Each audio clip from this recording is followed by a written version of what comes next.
The crystal flute caught the light as I raised it, the champagne's tiny bubbles racing to the surface. 15 years of marriage deserved Moët and Chandon, even if Andrew was running late. Again. To us, I whispered to my reflection in the restaurant's ornate mirror.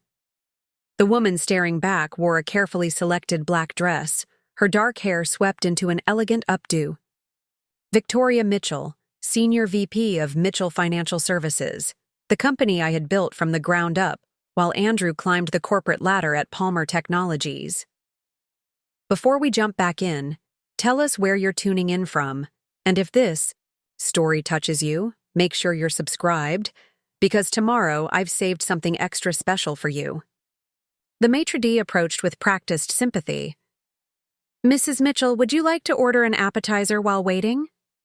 He'll be here any minute, I replied, reaching for my phone to check the time. 8:45 p.m.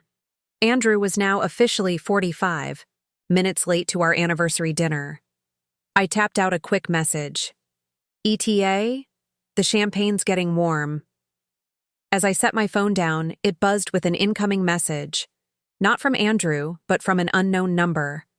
When are you leaving her? I can't keep doing this. Happy anniversary to us too, I guess. My hand froze mid-air, hovering above the screen. The restaurant suddenly felt airless, the ambient chatter fading to a dull hum. I reread the message, sure I had misunderstood. But there it was, stark, unambiguous. Digital evidence of betrayal, I signaled the waiter. I'll take the check, please. But ma'am, you haven't ordered yet. Just the champagne, then. My voice remained steady, a skill honed through years of high-stakes business negotiations. Never let them see you break.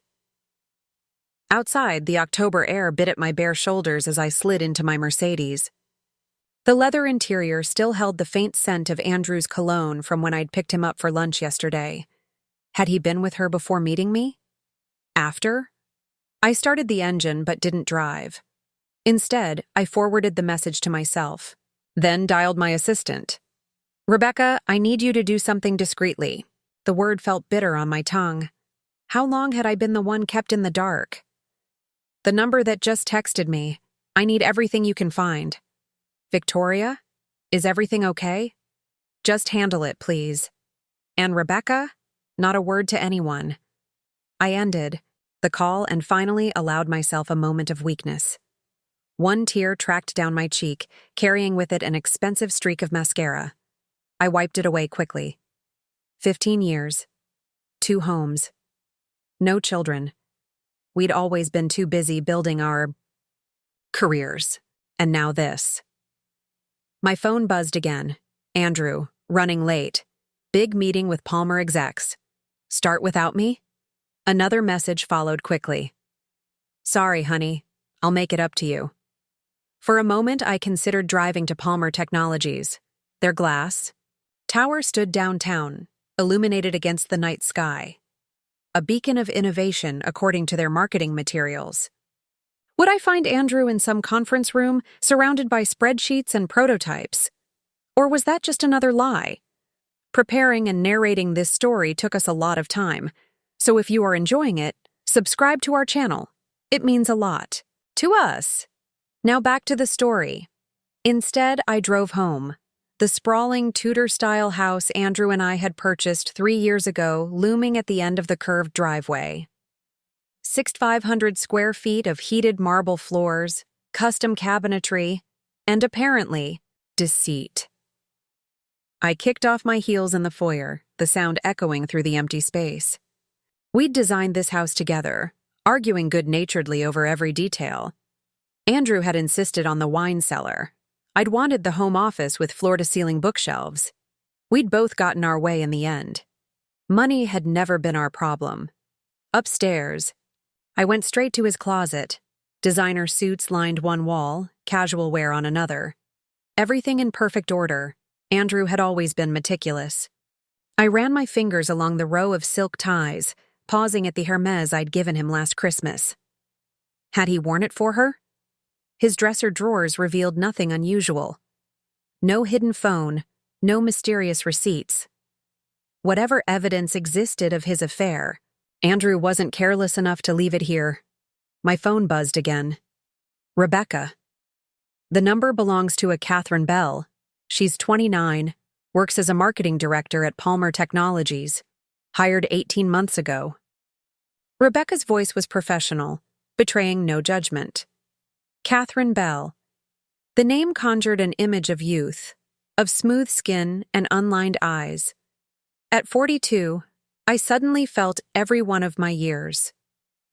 Thank you, Rebecca. There's something else I need.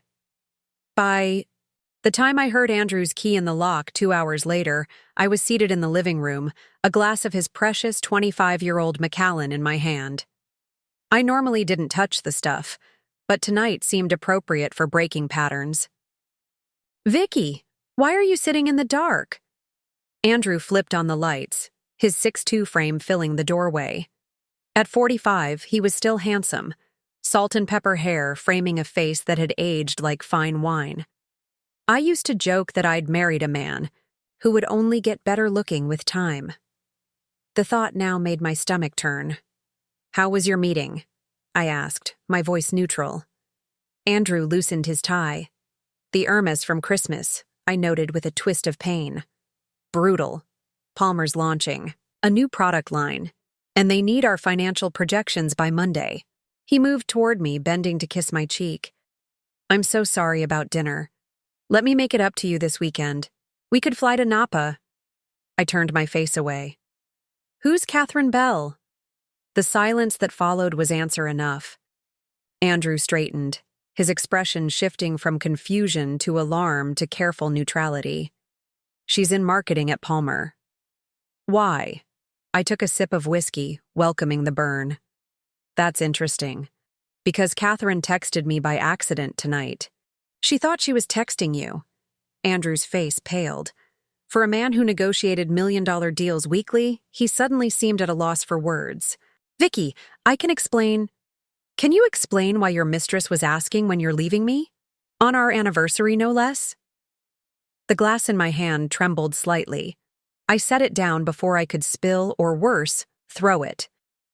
Andrew ran a hand through his hair, a gesture so familiar it hurt. It's not what you think. Really?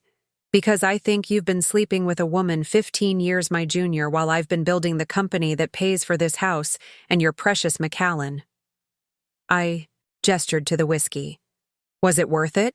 Was she worth throwing away 15 years? He moved to sit opposite me, but I held up a hand to stop him. Don't. I've had Rebecca pull everything available on Ms. Bell. Hired 18 months ago. Quite the meteoric rise in the company from what I've discovered. Were you helping her career?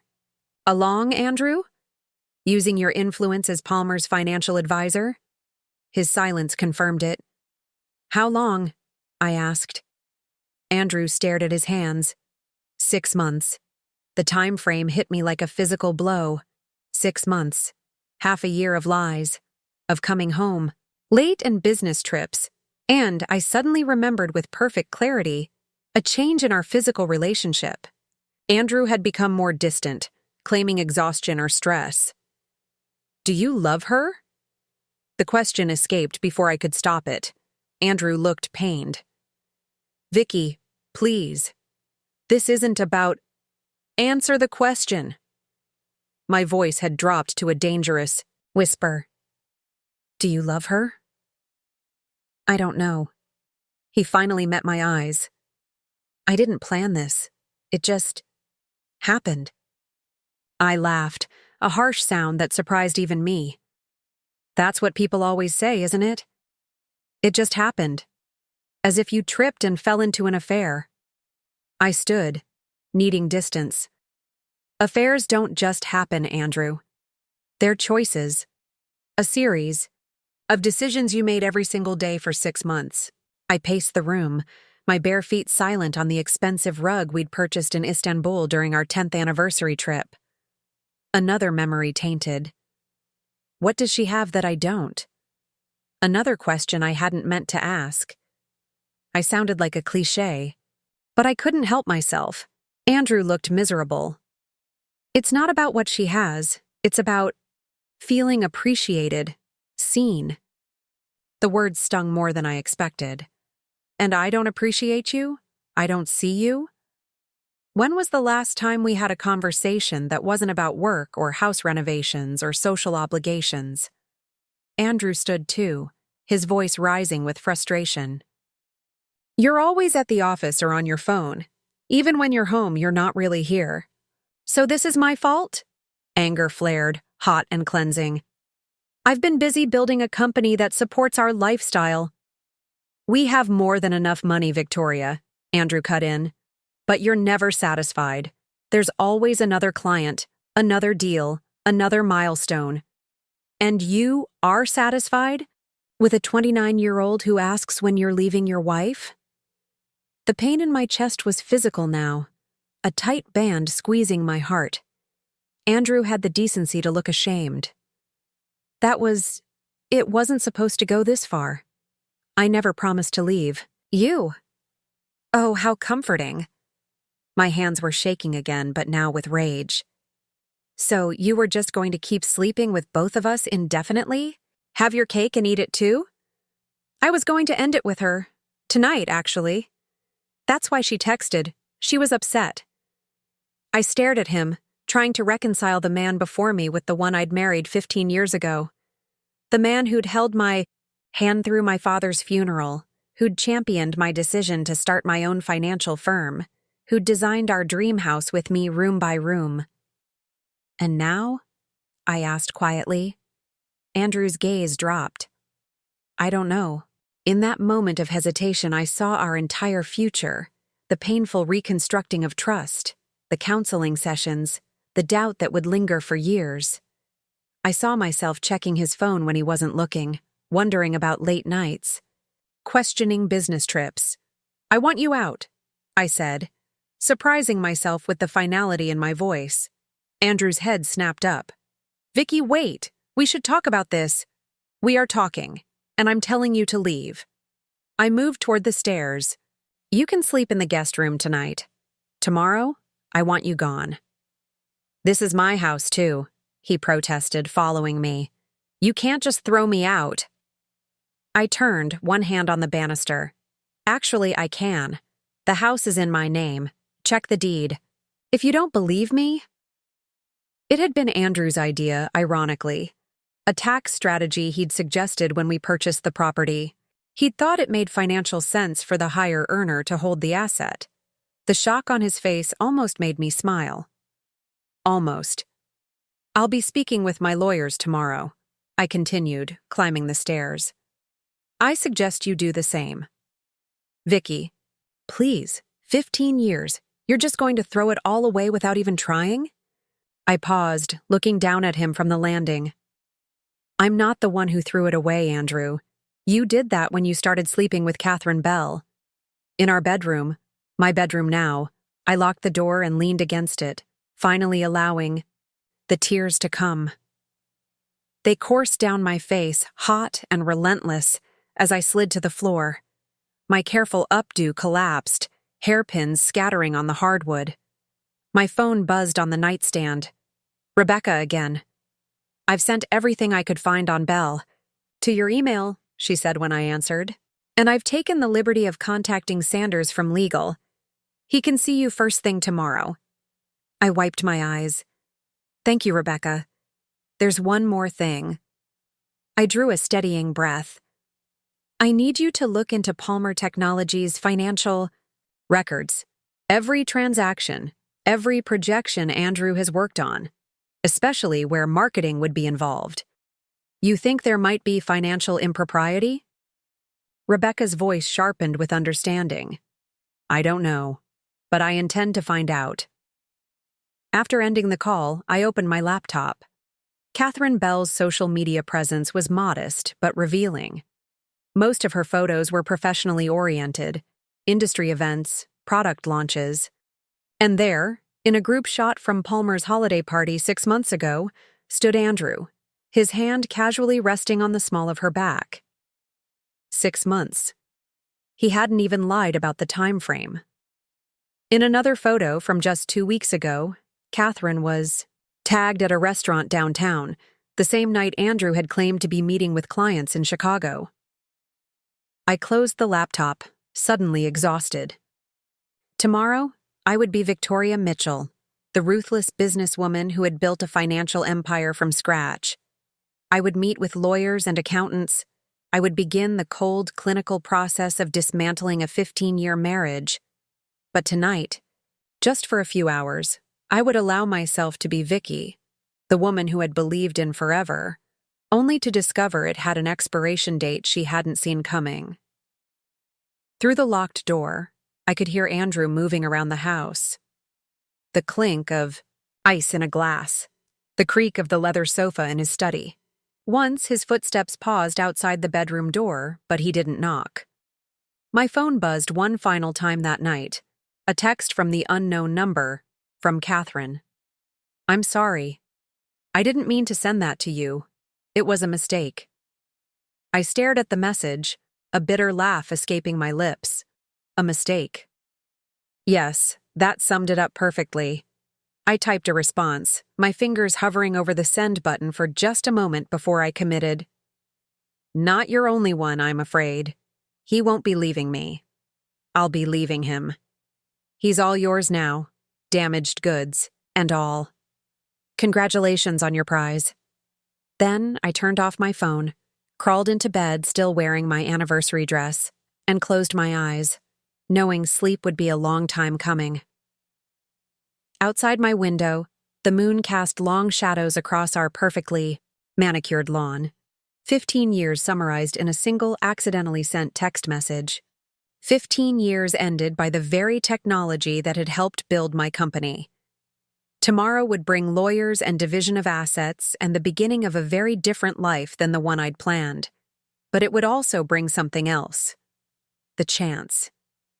To reclaim myself, to remember who Victoria Mitchell was before she became Mrs. Andrew Mitchell. And that, at least, was something to hold on to in the darkness. Morning arrived with cruel brightness.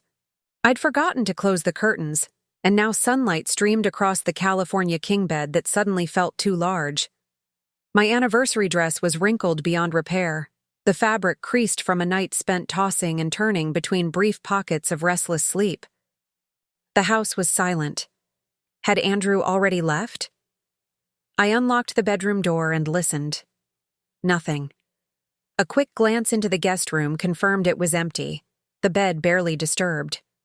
His Range Rover was gone from the driveway. Better this way. I didn't have the energy for another confrontation. In the shower, I let scalding water wash over me as if it could cleanse more than just my skin. 15 years of marriage circling the drain. I should have seen it coming. The late nights, the sudden business trips, the decreased intimacy. All the classic signs I'd been too busy to notice, or perhaps I'd chosen not to see them.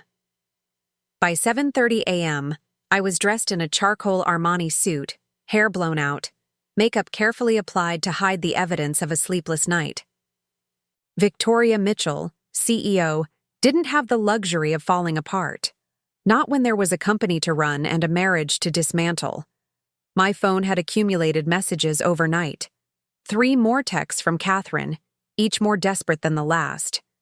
Victoria, please don't tell anyone at Palmer. I could lose my job. It wasn't what you think. Andrew said things weren't good between you. Can we talk? Please? I deleted them all. From Andrew, a single message. I'm staying at the Four Seasons. We need to talk when you're ready. Rebecca had sent an email confirming my 9 a.m. appointment with Sanders from legal, followed by a detailed dossier on Catherine Bell. Educational background, Northwestern MBA, employment history, 2 years at a boutique marketing firm in Chicago before joining Palmer. Salary progression, impressive. Her compensation had doubled in her 18 months at Palmer. Most interesting was the timeline Rebecca had constructed. Catherine's promotion to marketing director had come just 2 months after she began working, directly with Andrew on Palmer's new product launch, the same product launch he'd claimed to be meeting about last night. I forwarded everything to my personal email, then called an Uber. The Mercedes still held too many memories of Andrew. At Mitchell Financial Services, my arrival caused the usual flurry of activity. Administrative assistants straightened, phones were answered more promptly, idle chatter ceased. I'd built the firm from a one-woman operation in my father's spare bedroom to a powerhouse managing over $2 billion in assets. My reputation for exacting standards was well earned. "Morning, Victoria." Rebecca met me at the elevator, tablet in hand. At 35, she'd been with me for 8 years, rising from receptionist to executive assistant through sheer competence. "Sanders is ready whenever you are. I've also pulled the Palmer Technologies files you requested. They're on your desk." I nodded, heading toward my corner office. "Any calls from Andrew?" "Not to the office. If he calls, I'm in meetings all day." I paused at my door. "And Rebecca? I'd appreciate your discretion about this situation." Her expression softened slightly. "Of course, Victoria. My grandmother divorced my grandfather after 32 years for similar reasons. I understand." The unexpected personal detail caught me off guard. In 8 years, Rebecca had rarely shared anything about her family. How did she handle it? A small smile. "She took his boat in the settlement. She didn't even like boating. She just knew how much he loved that stupid vessel." Despite everything, I found myself smiling back. "Smart woman." She thought so. Rebecca handed me a coffee. Black, no sugar, just the way I liked it. "Sanders will be up in 15 minutes. Anything else you need before then?" "Yes. Schedule. A meeting with Garrett from IT. I want to review all of Andrew's access to our systems." Andrew had helped set up our cybersecurity protocols years ago, before Palmer became our biggest client. I'd never had reason to question what he could access, until now. Alone in my office, I turned to the Palmer Technologies files. As Mitchell Financial's largest client, their records were extensive. Andrew had been their primary financial advisor since we landed the account 5 years ago. He'd structured their corporate investments, advised on acquisitions, and most recently, begun working on funding models for their new product line, a revolutionary battery technology they claimed would transform the electric vehicle industry. I pulled up the most recent presentations Andrew had prepared for Palmer's board. The projections were aggressive, predicting a 300% return on investment within 3 years. Ambitious, but not impossible if the technology delivered as promised. What caught my attention, however, was the marketing budget. It had tripled in the past 6 months, coinciding with the beginning of Andrew's affair with Catherine. The allocation specifically for the battery technologies launch was unprecedented, nearly 40% of the total project budget. I was still reviewing the numbers when Sanders arrived. Tall and rail-thin with prematurely white hair, David Sanders had been handling the firm's legal affairs since I'd incorporated. "Victoria." He closed the door behind him, his expression grave. "Rebecca briefed me on the situation. I'm sorry." I gestured to the chair across from my desk. "I need to understand my options, David, quickly and discreetly." For the next hour, Sanders outlined the process of dissolving my marriage, the division of assets, the potential timeline, the likely points of contention. "The good news, if I can call it that, is your prenuptial agreement is solid," he said, reviewing the document we'd drafted 16 years ago. "Assets acquired before marriage remain separate property. Your company is protected. And the house? As you mentioned to Andrew, it's solely in your name. However, he could argue he contributed to the mortgage payments, entitling him to a portion of its value." I nodded, making notes. "What about Palmer Technologies? Andrew brought them on as clients, but they're contracted with Mitchell Financial." Sanders considered this. "Client relationships are trickier. If he solicited them away, we could pursue legal action, but it would be messy. Better to reach out to Palmer directly, assure them of continuity of service. And if there are irregularities in how the account has been handled?" I pushed the financial reports toward him, Sanders frowned, scanning the documents. You suspect financial impropriety? I don't know what I suspect yet. But the marketing budget tripled around the same time Andrew began sleeping with Palmer's marketing director. That seems worth investigating. Carefully, Sanders warned. If you make accusations you can't substantiate, it could backfire spectacularly. I'm not accusing anyone yet. I'm gathering information. I leaned back in my chair. Draft the divorce papers. I want them ready by end of day. After Sanders left, I spent the morning immersed in Palmer's financials, searching for patterns, inconsistencies, anything that might explain the inflated marketing budget. By noon, I had more questions than answers. My office phone buzzed. Rebecca. Andrew's here. He's demanding to see you. I closed the Palmer file. Send him in. Andrew looked terrible. His usually immaculate appearance was disheveled. Wrinkled shirt, hair uncombed, dark circles under his eyes. Good. You're not answering my calls, he said, closing the door behind him. I'm working. I kept my voice neutral. Something you might consider doing instead of ambushing me at my office. Our office, he corrected. I helped build this company too, Victoria. The audacity nearly took my breath away. You were a consultant. The company has my name on it, not yours. Andrew ran a hand through his hair. That familiar gesture that now felt like a calculated move to garner sympathy. I didn't come here to fight. I came to apologize. What I did was...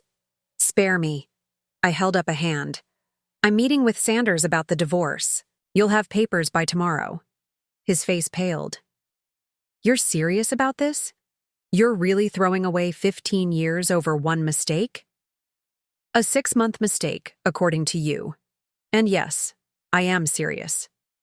I stood, needing the psychological advantage of height. You betrayed me, Andrew, with a woman 15 years younger, on our anniversary.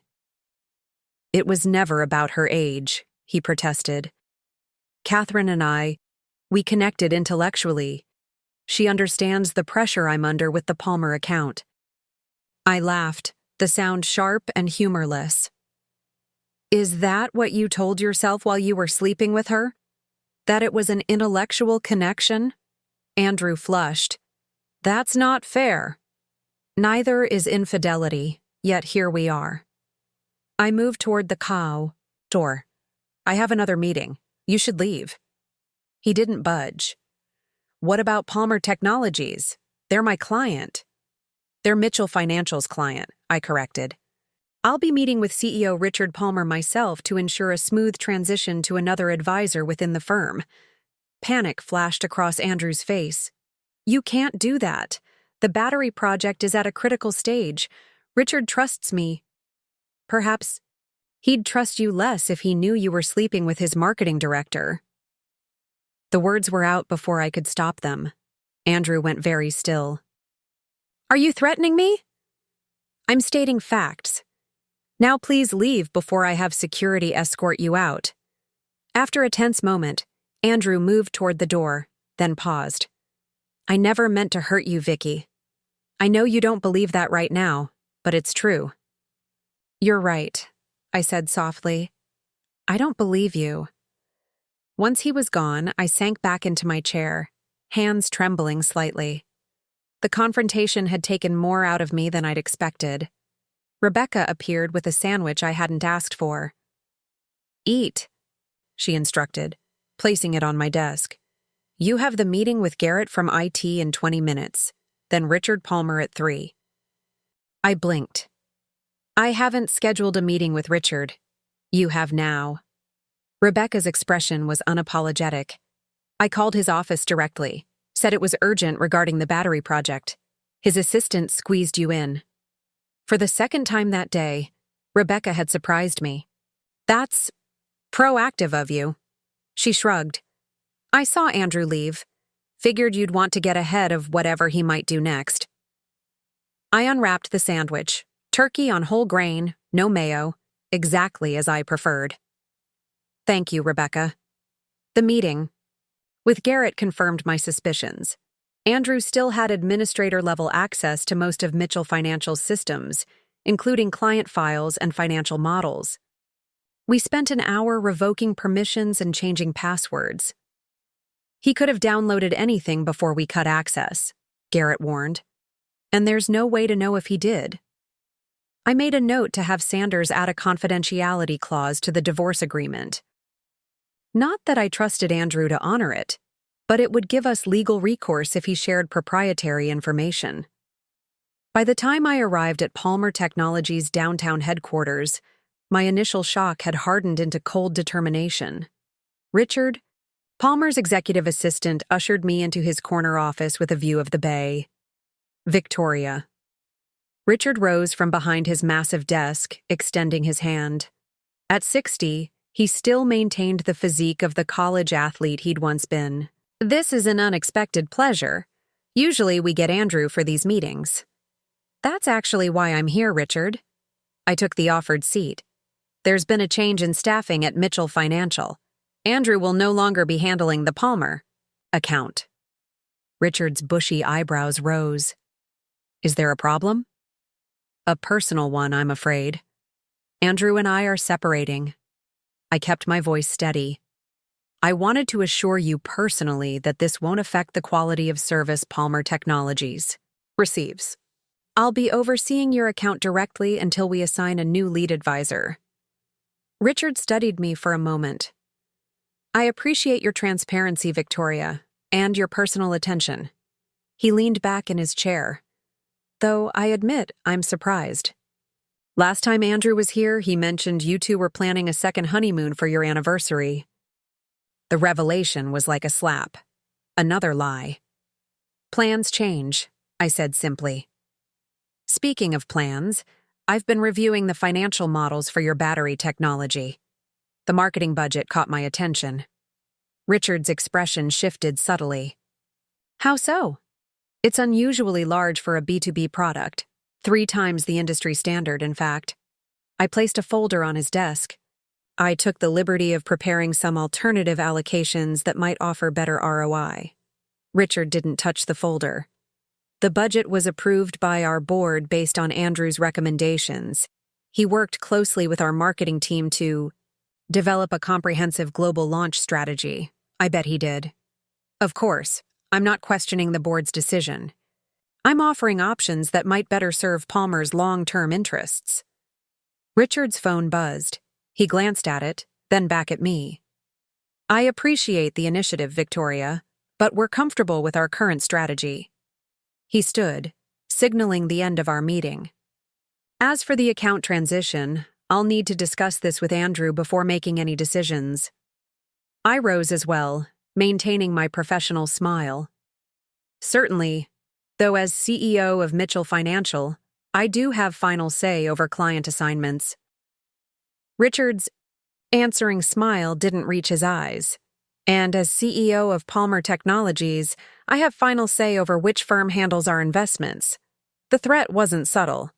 Without Palmer's business, Mitchell Financial would lose nearly 30% of its revenue overnight. Of course, I conceded. I look forward to hearing from you after you've spoken with Andrew. As the elevator descended from Richard's top-floor office, I checked my phone. 3 missed calls from Andrew. A text message from an unknown number. Not Catherine this time. Leave it alone, Victoria. You're digging where you shouldn't. I stared at the message, a chill running down my spine. Who had sent it? And what exactly had I stumbled into? Back in my car, I called Rebecca. I need everything we have on Richard Palmer. Personal history, business associates, especially any connection to Catherine Bell. Already on it, Rebecca replied. Also, your house alarm was triggered 30 minutes ago. Security company called. They're sending someone to check it out. My grip tightened on the steering wheel. Did they say what triggered it? Motion sensor in your home office. Could be nothing. Maybe Andrew went back for something. Or maybe someone was sending another message. I'm heading there now, I decided.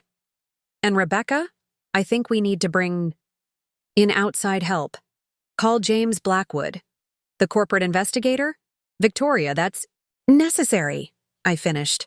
Something's not right with the Palmer account, and I need to know what it is, what Andrew's involved in. There was a pause before Rebecca answered. I'll make the call. As I navigated through afternoon traffic, the text message echoed in my mind. Leave it alone. Not a chance. If 15 years of marriage had taught Andrew anything about me, it should have been this. Victoria Mitchell didn't back down. Not from business challenges, not from threats, and certainly not from husbands who thought they could betray her without consequences.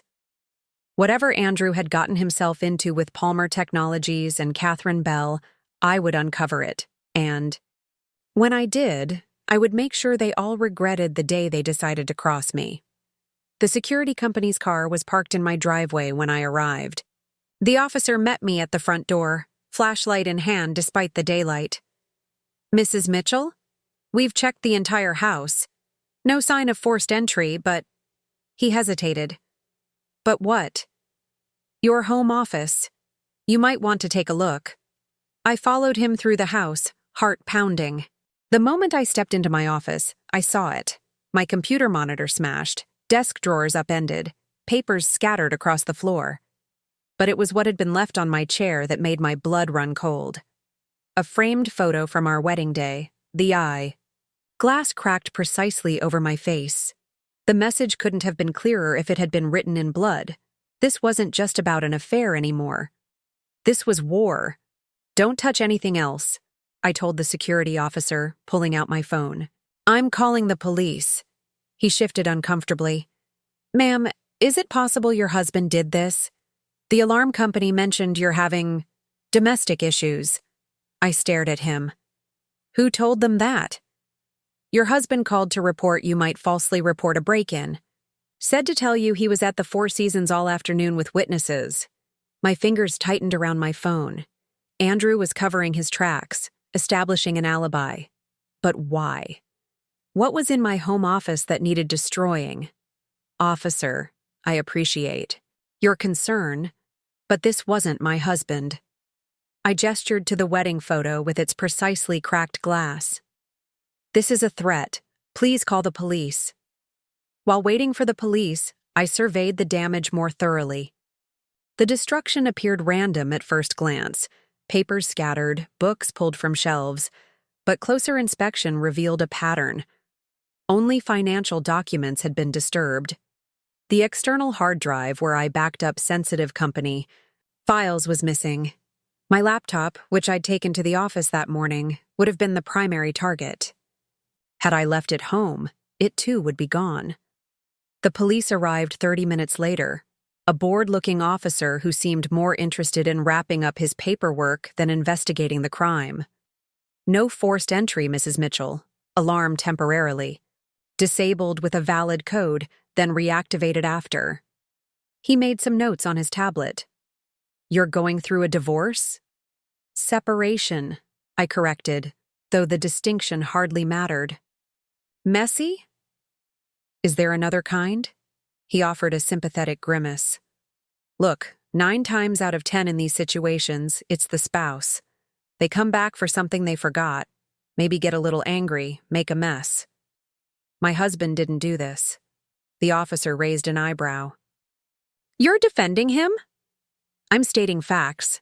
Andrew's methodical, controlled. This, I gestured to the chaos, isn't his style. And he wouldn't need to break in. He still has keys. Then who do you think did this? I considered mentioning the text message, the Palmer Technologies connection, Catherine Bell. But something stopped me.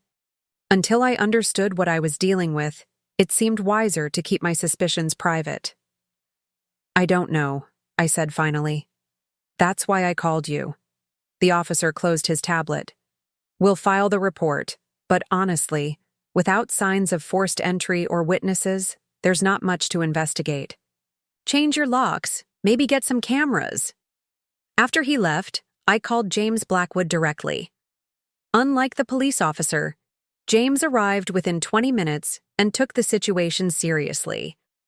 At 50, James Blackwood looked more like a college Professor than a former FBI agent turned corporate investigator.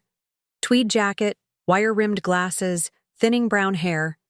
His firm specialized in white-collar crime and corporate espionage, both of which were starting to seem increasingly relevant to my situation. Rebecca briefed me on the basics, James said, surveying my destroyed office. Husband cheating with a colleague, concerns about financial irregularities at Palmer Technologies. Now this. He gestured to the mess. Tell me about the Palmer account. I explained Andrew's role as their financial advisor, the unusually large marketing budget coinciding with his affair, Richard Palmer's defensive reaction to my questions. James listened without interrupting, occasionally making notes. When I showed him the threatening text message, his expression darkened. This goes beyond a domestic dispute, he concluded. Someone's worried you're uncovering something they want. Kept hidden. He picked up the cracked wedding photo. This was deliberately staged for you to find. A warning. But a warning about what? I wrapped my arms around myself, suddenly cold despite the house's perfect temperature control. What could be happening at Palmer that warrants this? James set the photo down. That's what we're going to find out. First things first, this house isn't secure. Pack what you need. You're not staying here tonight. I'm not running from my own home. It's not running, it's strategic retreat. James's tone brooked no argument. Whoever did this might come back. Next time, they might not be interested in just sending a message. The implication sent a chill down my spine. Where am I supposed to go? I have a secure apartment my firm keeps for clients in situations like yours. Rebecca's arranging it now. He surveyed the room again. What was on the external hard drive they took? Company files, financial models, client data. I paused, remembering. And personal files, tax returns, property documents. Everything related to our financials for the past 5 years. And Andrew would have known exactly what was on it? I nodded slowly. He helped set up my backup system. James made another note. Pack your things. I'll have someone sweep for surveillance devices before we leave. While James's associate, a former NSA technician named Mira, checked the house for bugs, I threw essentials into a suitcase. Clothes, toiletries, the emergency cash I kept in a hollowed-out copy of War and Peace. Andrew had always teased me about that old-fashioned precaution. Now it seemed prescient. Mira found 2 listening devices.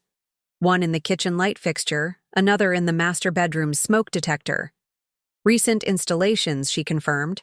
Professional grade. By nightfall, I was installed in a nondescript apartment downtown, 20 floors up with a view of the financial district's gleaming towers. The building had 24-hour security, no connection to me or Mitchell Financial, and a private elevator that required key card access. Your new phone. James handed me a slim black device. Secure line, encrypted messaging. Use it for anything related to this situation. You really think that's necessary? Someone broke into your house, Victoria. They planted professional-grade surveillance equipment and stole your financial records. Yes, I think it's necessary. Put that way, it was hard to argue. I took the phone. What's our next move? You need to maintain appearances. Go to work tomorrow as usual. Don't let on that anything's wrong. Meanwhile, my team will start digging into Palmer Technologies, Catherine Bell, and your husband's recent activities. What about the police report? Let it proceed normally, but don't expect much. Without concrete evidence linking someone to the break-in, they'll likely classify it as a domestic incident. James checked his watch. I need to go. My associate will remain in the building. If you need anything, use the secure phone. After he left, I stood at the window, looking out at the city lights. Somewhere out there was Andrew, possibly with Catherine. Were they behind the break-in, the listening devices, the threatening text? My regular phone buzzed with an incoming call. Andrew. I let it go to voicemail. Minutes later, the secure phone chimed with a text from James. Don't answer calls on your personal phone. They may be trying to track your location. I switched the phone off completely. Sleep was elusive, even in the supposedly secure apartment. Every sound, the elevator down the hall, the hum of the refrigerator, the distant wail of sirens, jolted me awake. By morning, I'd managed perhaps 3 hours of restless dozing. I dressed carefully in a navy pantsuit, armor for the day ahead. The building's private garage allowed me to retrieve my Mercedes without being seen entering or exiting the main lobby. At Mitchell Financial, I maintained the appearance of normalcy. Meetings with clients, conference calls, review of quarterly, projections. No one, not even Rebecca, would have guessed I was operating on minimal sleep while trying to unravel a conspiracy centered around my unfaithful husband. Mid-morning, the secure phone vibrated with a message from James. Found something on K. Bell. Meeting at secure location, 1 p.m. Address to follow. I cleared my afternoon calendar and left the office at 12:30, telling Rebecca I had a dental appointment. The secure location turned out to be a small coffee shop in a neighborhood I rarely visited, far from both Mitchell Financial and Palmer Technologies. James was already seated in a back corner, a manila folder on the table before him.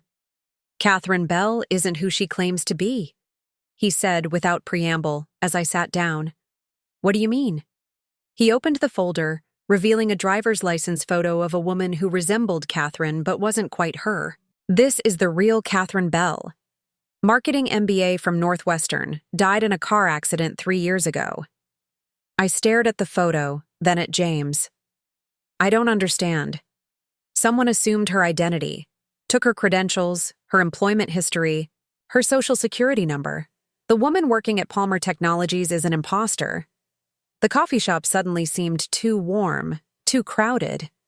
Who is she then? We're still working on that. Facial recognition is running through databases now. James closed the folder. But it gets more interesting.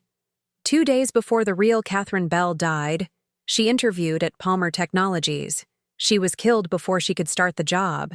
And then someone else showed up claiming to be her. My mind raced with implications. But that would require significant planning.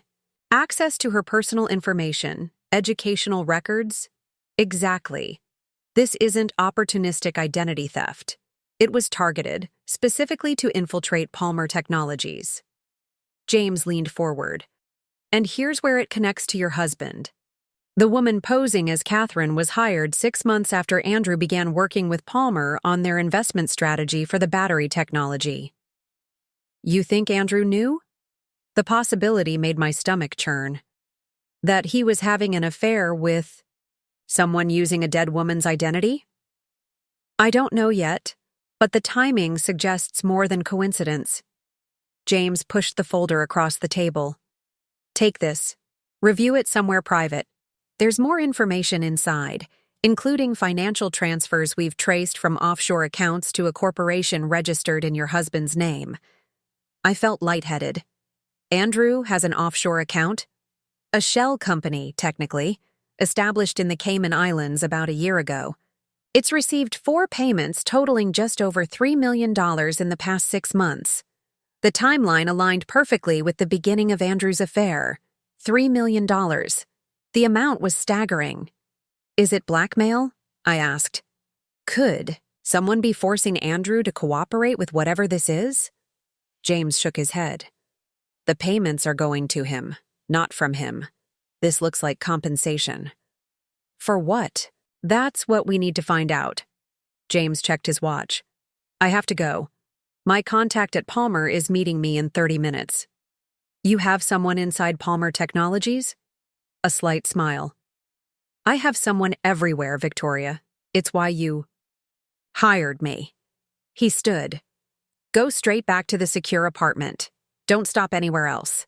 And, Victoria, be careful who you trust right now, including me.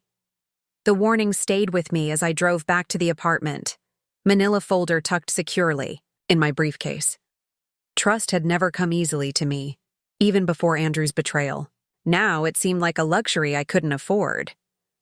In the apartment, I spread the contents of the folder across the dining table. Financial records tracing the offshore payments. Corporate registration documents for something called Nexus Consulting. Group, listing Andrew as the sole director. Photos of the woman calling herself Catherine Bell, entering and leaving various buildings.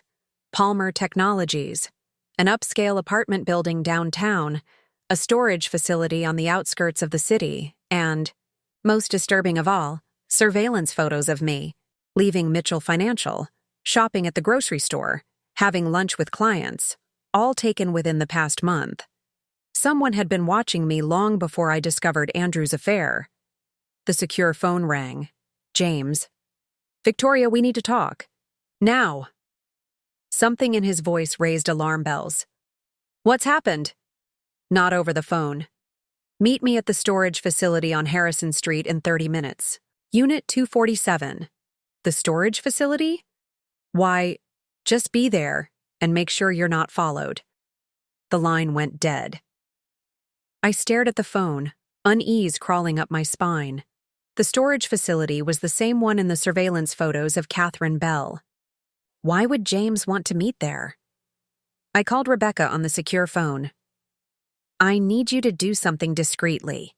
Find out where James Blackwood is right now. Don't call his office directly. Use your contact at that security firm you worked with before." "Is everything okay, Victoria?" "I'm not sure. Just do it quickly, please." While waiting for Rebecca's callback, I reviewed the documents again. Something about the Nexus Consulting Group registration caught my attention. A notary stamp I recognized. It belonged to Patricia Winters, our firm's corporate notary. If she had notarized Andrew's offshore company paperwork, there should be a record in our files. I called Patricia directly. "Victoria, this is unexpected," she answered, surprise evident in her voice. I rarely contacted lower-level employees directly. "Patricia, I need information on a document you may have notarized for Andrew. A corporate registration for Nexus Consulting. Group." A pause. I'd have to check my records. When would this have been? Approximately 1 year ago. Let me look into it and call you back. "Wait," I interrupted. "Did you keep copies of what you notarized?" "Of course. It's company protocol. I need those copies. Today." Another pause. "Victoria, I'd normally send those to Andrew. He handles all the—" "Andrew no longer works for Mitchell Financial," I cut in. "Send them directly to me, within the hour." The secure phone buzzed with a text from Rebecca. "Blackwood is at his office downtown. Just confirmed with security there. He's been in a meeting for the past 2 hours." A cold knot formed in my stomach. If James was at his office, who had just called me? The secure phone rang again, a blocked number. I let it go to voicemail. Moments later, a text message appeared. "I know you're not coming. Smart woman. But this isn't over, Victoria. The photos were just the beginning. Stay out of Palmer's business, or next time, we won't just break into your house." I saved the message, then called James on his regular office line, which Rebecca had provided. "Victoria," he answered, background noise suggesting he was indeed in his office. "I was just about to call you." "Someone's impersonating you," I said without preamble. "They just tried to lure me to a storage facility on Harrison Street." A sharp intake of breath. "Are you somewhere safe?" "Yes." "The apartment. Stay there. I'm sending a team to collect the security footage from that storage facility." Papers shuffled in the background. "This changes things, Victoria. They're getting desperate." "Why? What have you found?" "My contact at Palmer just sent over internal documents about the battery technology. It's not what they're claiming. The tests are failing, catastrophically. The batteries are exploding under pressure, causing fires the company has been struggling to contain. They've had 3 lab accidents in the past month alone. The implications were staggering. They're defrauding investors. Exactly. Raising millions for technology they know doesn't work. James's voice hardened. And your husband has been helping them do it by providing falsified financial projections that justify the massive investment. The marketing budget, I murmured, pieces falling into place. It's a slush fund, isn't it? They're siphoning investor money before the whole thing collapses. That's our working theory. And the fake Catherine Bell is likely the conduit for moving the money. Marketing budgets are notoriously difficult to audit, perfect for hiding illicit transfers. My mind reeled with the magnitude of what Andrew had involved himself in. Securities fraud, corporate espionage, possibly even accessories to whatever had happened to the real Catherine Bell. What do we do now? I asked. We need hard evidence, the kind that would stand up in court. James paused. And we need to move quickly. If they're willing to break into your house and try to lure you to isolated locations, they're getting desperate. Desperate people make mistakes, but they're also dangerous. A notification pinged on my laptop, an email from Patricia with the subject line Nexus Documents. I opened it to find scanned copies of everything Andrew had asked her to notarize over the past year. James, I have something. Documents for Andrew's shell company. I scanned through them quickly. And there's more. Authorizations for wire. Transfers from Palmer Technologies to marketing vendors I've never heard of. All signed by Richard Palmer and countersigned by Andrew as their financial advisor. That's it, James said, excitement edging his voice. That's the smoking gun. Those vendors are probably shell companies too. Forward everything to me immediately. As I prepared to send the documents, another email arrived. This one from an address I didn't recognize. The subject line froze my blood. Watch what happens when your prototype battery overheats. Victoria attached was a video file. Against my better judgment, I clicked play. The footage showed a laboratory setting.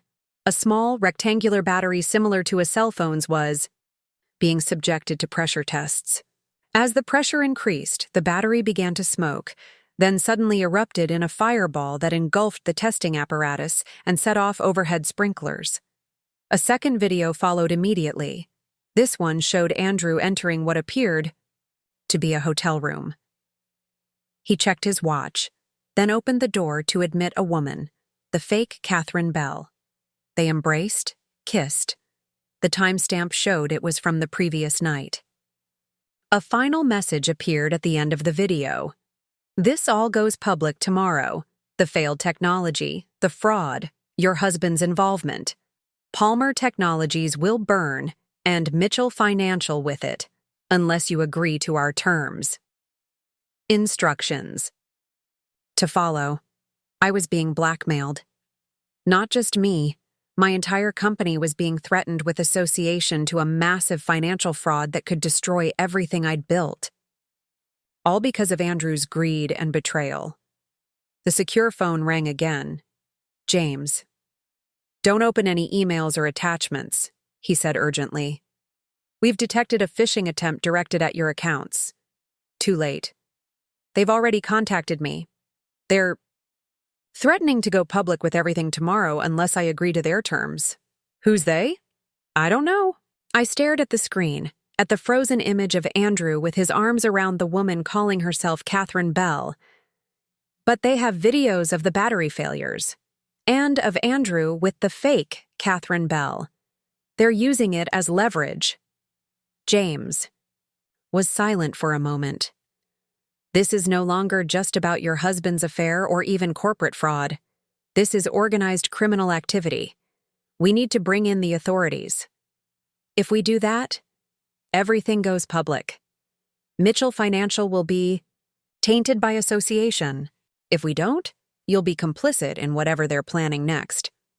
James's voice was gentle but firm. Victoria, this is bigger than your company now. People could be hurt if Palmer's battery technology goes to market in its current state. Was right. Whatever they were asking for, whatever they wanted me to do, I couldn't be part of covering up something that could physically harm people. What's our next move? I asked. I still have contacts at the FBI's white-collar crime division. Let me make some calls. In the meantime, forward me everything you've received and don't respond to any communication from them. After ending the call, I stared at the email with its threatening videos. Andrew hadn't just cheated on me. He'd entangled me and my company in a criminal conspiracy that could destroy everything I'd spent my life building. For that, I wouldn't just divorce him. I would make sure he paid the full price for his betrayal. The secure phone chimed with a new message, an unknown number. We know you've received our demonstration. Ready to discuss terms? Your husband's waiting. The Four Seasons. Room 1542. Come alone. It was a trap. It had to be. And yet, I needed answers. And if Andrew was truly there, waiting with the architects of this scheme, perhaps this was my chance to get them. I reached for my keys, decision made. I would go to the Four Seasons, but not alone and not unprepared. Whatever awaited me in room 1542, I would face it head on. After all, I was Victoria Mitchell. I hadn't built a financial empire by backing down from challenges, and I certainly wouldn't start now, not when everything I valued was at stake. I called James while driving toward the Four Seasons. They've contacted me again. Andrew's supposedly waiting at the hotel. Victoria, this is almost certainly a trap. James's voice was tight with concern. My team is still 20 minutes from your location. I know it's a trap. I navigated through evening. Traffic, the city lights blurring through a light rainfall. But it's also an opportunity. I need to know who's behind this.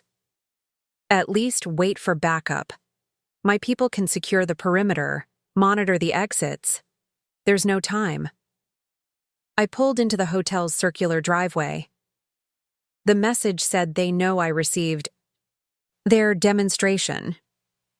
That means they're monitoring my communications somehow, even on the secure devices. If I delay, they might disappear. James sighed. I'm calling in FBI contacts right now. 10 minutes, Victoria. Just give us 10 minutes before you go in. 5, I countered, handing my keys to the valet. And James, if I don't call you in 30 minutes, send everyone. The Four Seasons lobby bustled with evening activity. Business travelers checking in, couples heading to dinner, staff moving efficiently through the controlled chaos. I bypassed the reception desk and headed straight for the elevators, my heels clicking against the marble floor. Inside the elevator, I pressed the button for the 15th floor, then opened my purse. Among the usual items, wallet, lipstick, business cards, was the small recording device James had given me earlier. I activated it, then adjusted my blazer to ensure the hidden microphone would capture any conversation. Room 1542 was at the end of a quiet hallway. I paused outside, listening for voices, movement, anything that might indicate what awaited inside. Nothing. The thick hotel door muffled any sound that might be coming from the room. I knocked firmly. 3 sharp raps. No response. I knocked again, louder this time.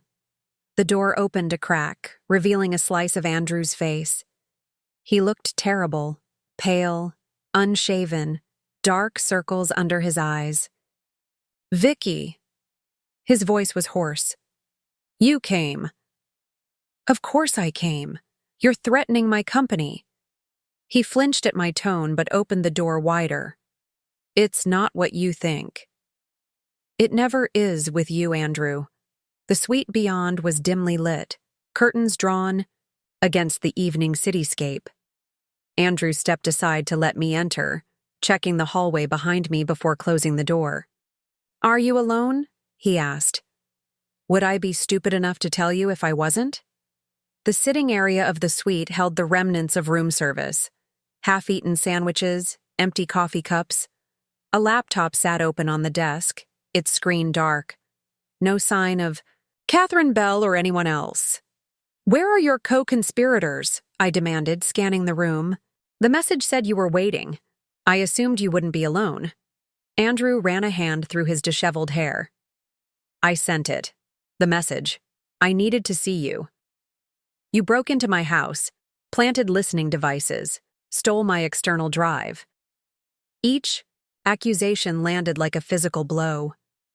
Why, Andrew? Money? $3 million in an offshore account wasn't enough for you? His eyes widened. How did you— I know everything. The fake Catherine Bell. The fraudulent battery technology.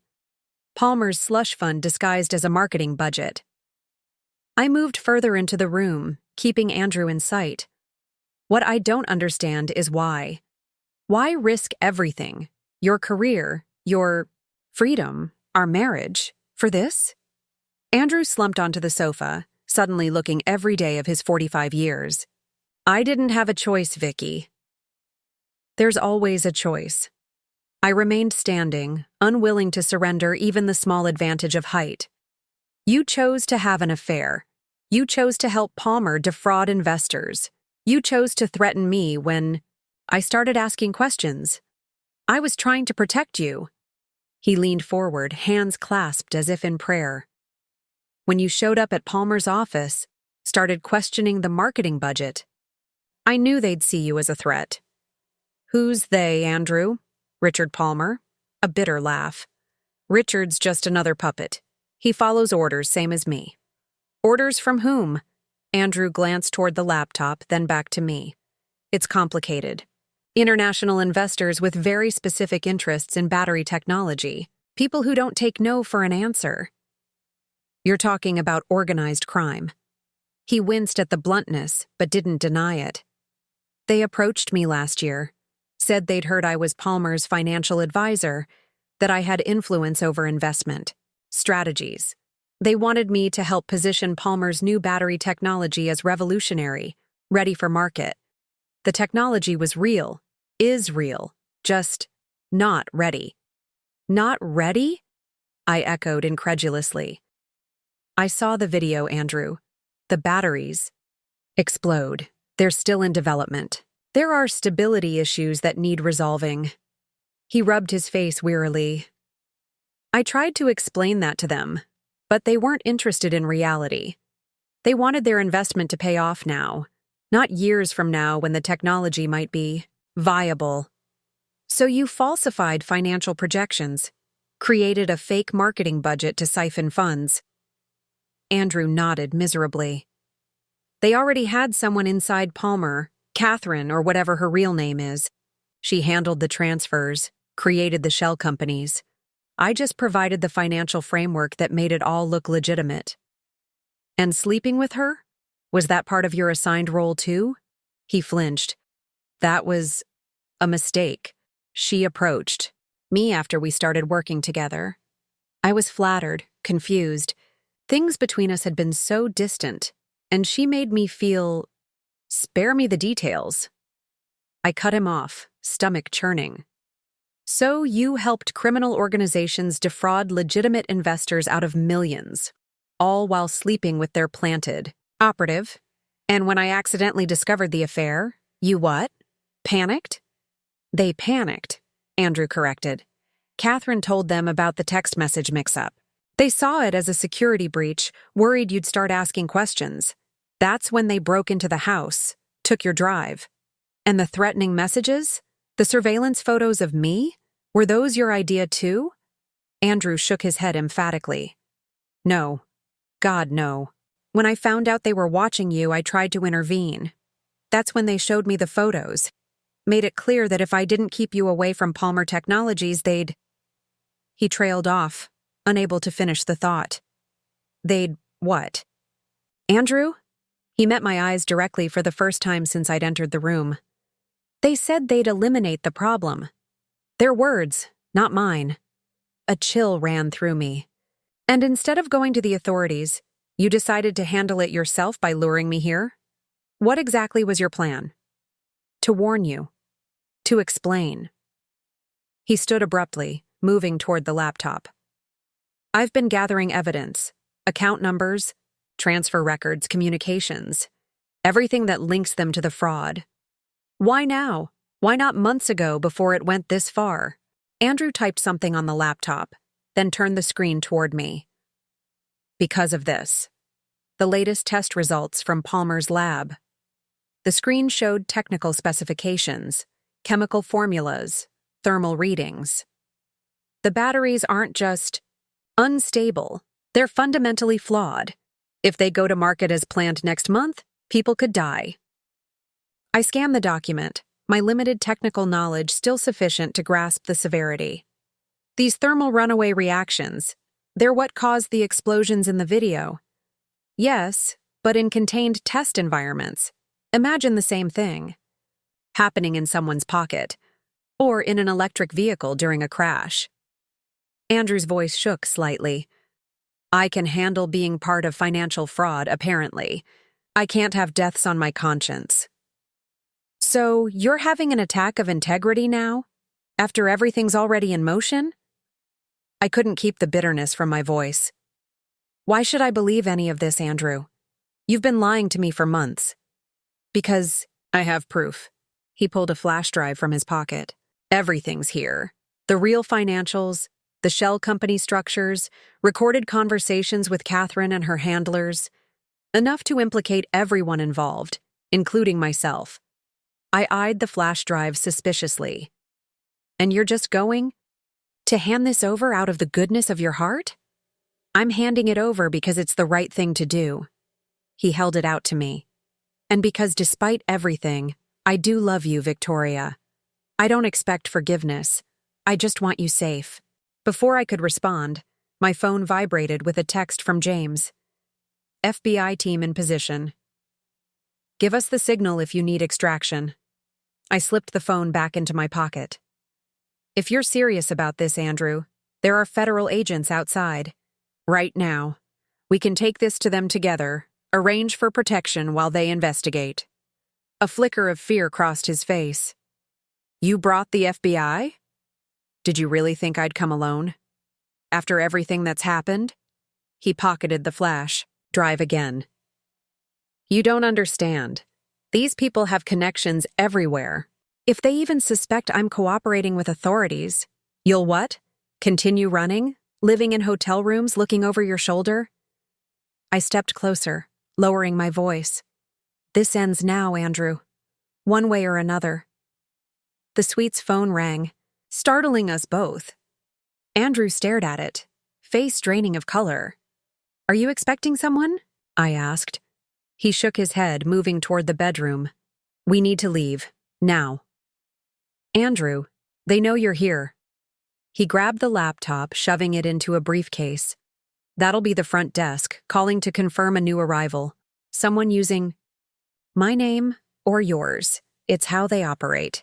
The phone stopped ringing, the silence somehow more ominous than the sound had been. I texted James. Possible hostile approach. Be ready. There's a service elevator at the end of the hall, Andrew said, gathering his few belongings. A sharp knock at the door froze us both. Room service, called a female voice. Andrew shook his head frantically, mouthing, We didn't order anything. Another knock, more insistent. Mr. Mitchell, your dinner delivery. I texted James again. They're here. Room service pretext. The response came immediately. Team moving in. Get away from the door. I backed toward the bedroom, gesturing for Andrew to follow. He clutched his briefcase like a lifeline, eyes fixed on the door. The knocking stopped. For a moment, silence reigned. Then came the sound of a key card sliding into the lock. Fire escape, Andrew whispered, pointing toward the bedroom window, all the way down to the service area. Before we could move, the suite door swung open. The woman standing there wasn't hotel staff. Dressed in a sleek black pantsuit, dark hair pulled back in a severe ponytail, she looked more corporate executive than room service. Until I noticed the slight bulge beneath her jacket, the unmistakable outline of a holstered weapon. Catherine, Andrew breathed. The woman who had pretended to be Catherine Bell smiled coldly. Andrew, darling, and Victoria. How nice to finally meet properly. She stepped into the suite, allowing the door to close behind her.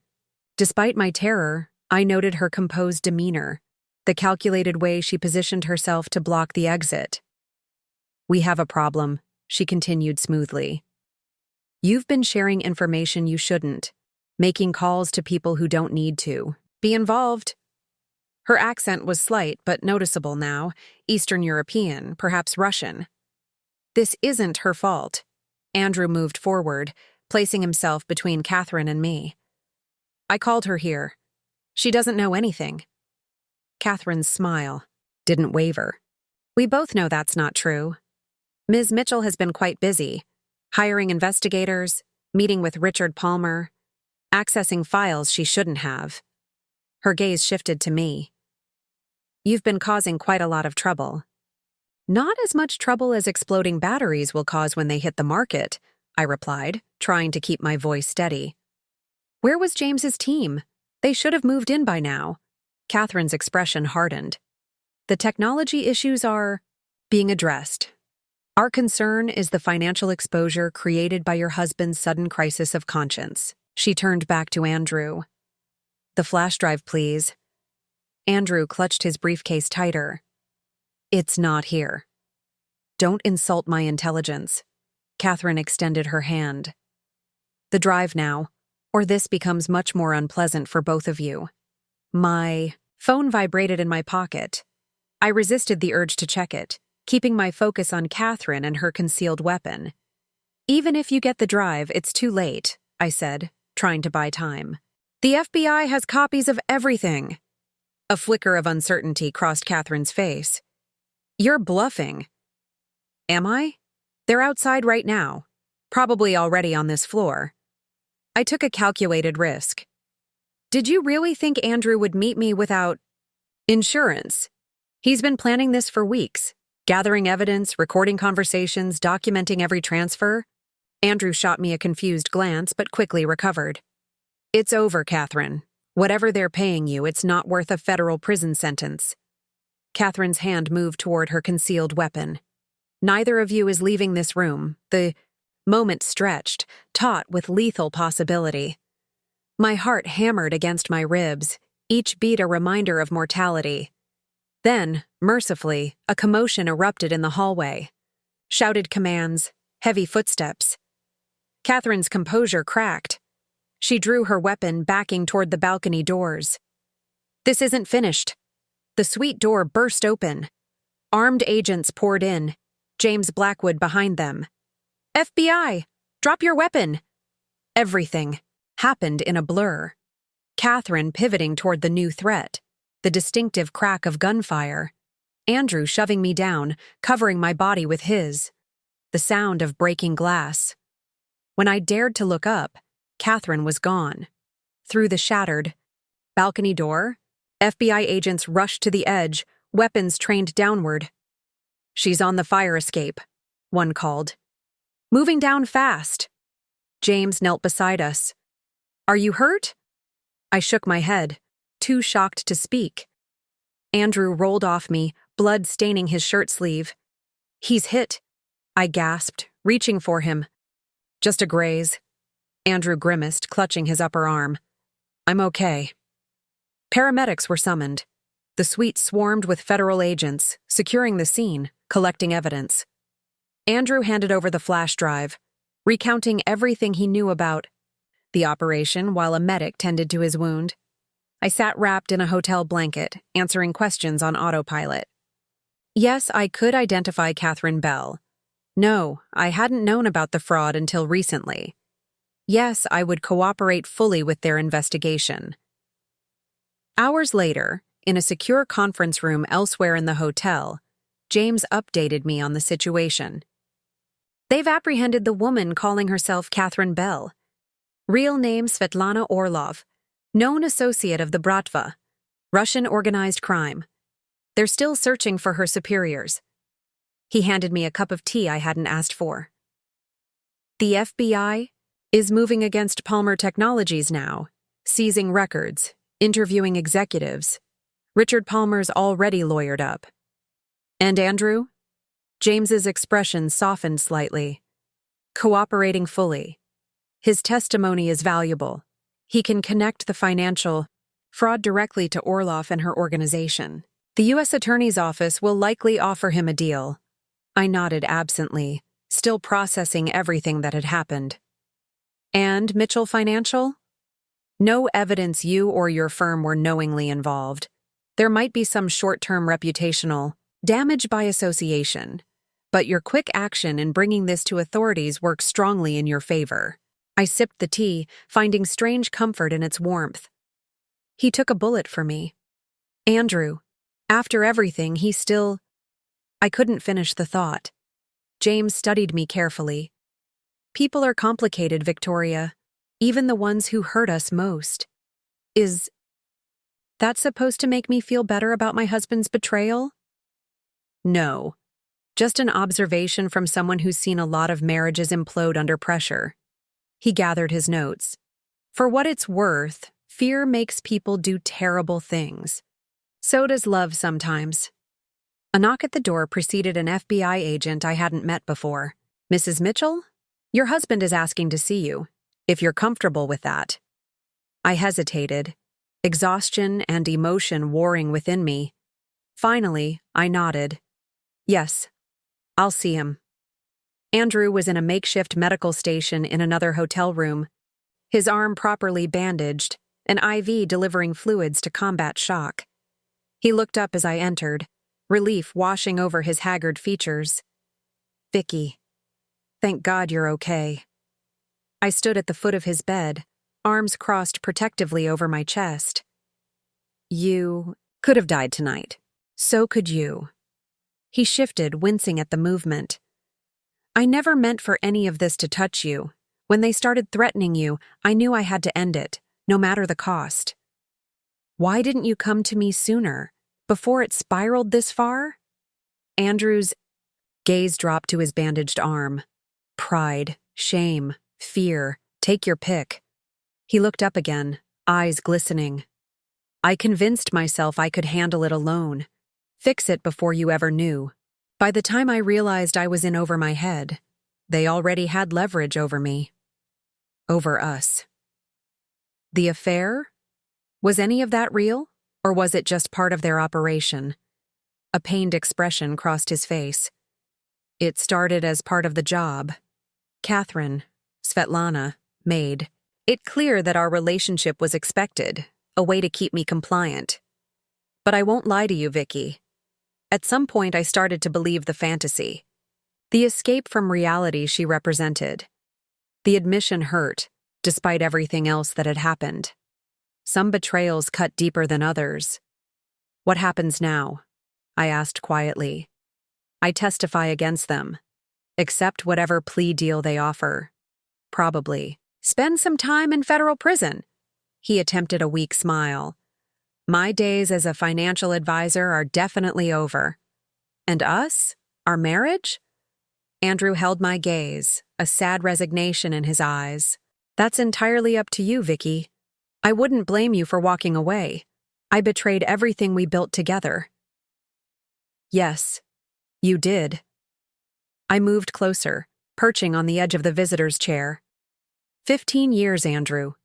15 years of building a life together, and you risked it all. For what? Money? Excitement? A younger woman? For none of it, in the end. He reached for my hand, stopping when I pulled back slightly. I know it's meaningless now, but I am sorry, Victoria. Sorrier than I've ever been about anything in my life. We sat in silence for several long moments, the weight of everything that had happened, everything we'd lost, hanging between us like a physical presence. Finally, I stood. I need time, Andrew, to process all of this, to decide what comes next. He nodded, acceptance in his expression. I understand. At the door, I paused, looking back at the man I'd married 15 years ago, the man who had betrayed me in the worst possible ways, then taken a bullet to protect me. For what it's worth, I said softly, I'm glad you're alive. A ghost of a smile touched his lips. Me too. Outside, dawn was breaking over the city, painting the skyline in hues of gold and rose. I stood at the hotel entrance, breathing in the fresh morning air as I waited for my car. My phone buzzed with a text from Rebecca. Just saw the news about Palmer Technologies. Are you okay? I stared at the simple question, unsure how to answer. Was I okay? My husband had cheated on me, involved himself in international financial fraud, and nearly gotten us both killed. My company would face scrutiny and potential reputational damage. My sense of trust, already tenuous, had been shattered in ways I couldn't yet fully comprehend. And yet, I was standing here, breathing, thinking, planning my next move. If there was one thing Victoria Mitchell knew how to do, it was survive. Not just survive, rebuild. I typed a response. I will be. Meeting at the office in 2 hours. We have work to do. The valet brought my Mercedes around. As I settled into the driver's seat, I caught my reflection in the rearview mirror. Exhausted? Yes. Battered by betrayal and danger, certainly. But not broken. Never broken. Whatever came next. Divorce proceedings, federal investigations, rebuilding Mitchell financials. Reputation. I would face it head on. Just as I'd faced everything else in my life. After all, the woman staring back at me in that mirror hadn't built a financial empire by crumbling in the face of adversity. She'd done it by turning challenges into opportunities, by finding strength. In moments that should have destroyed her. The road ahead would be difficult. The healing would take time. The trust might never fully return. But as I pulled away from the Four Seasons, leaving behind the wreckage of a 15-year marriage and the violence of the night, I felt something unexpected stirring beneath the pain and exhaustion. Hope, small and fragile but undeniably present. Not hope for reconciliation or for erasing what had happened, but hope for what came next. For the woman I would become on the other side of this betrayal. For the life I would build, on my own terms. And that, perhaps, was the most powerful revenge of all. 6 weeks after what the business press had dubbed the Palmer Technologies scandal, I stood in the empty master bedroom of our Tudor mansion, surrounded by half-packed boxes. The room felt cavernous now, stripped of Andrew's possessions and half of mine.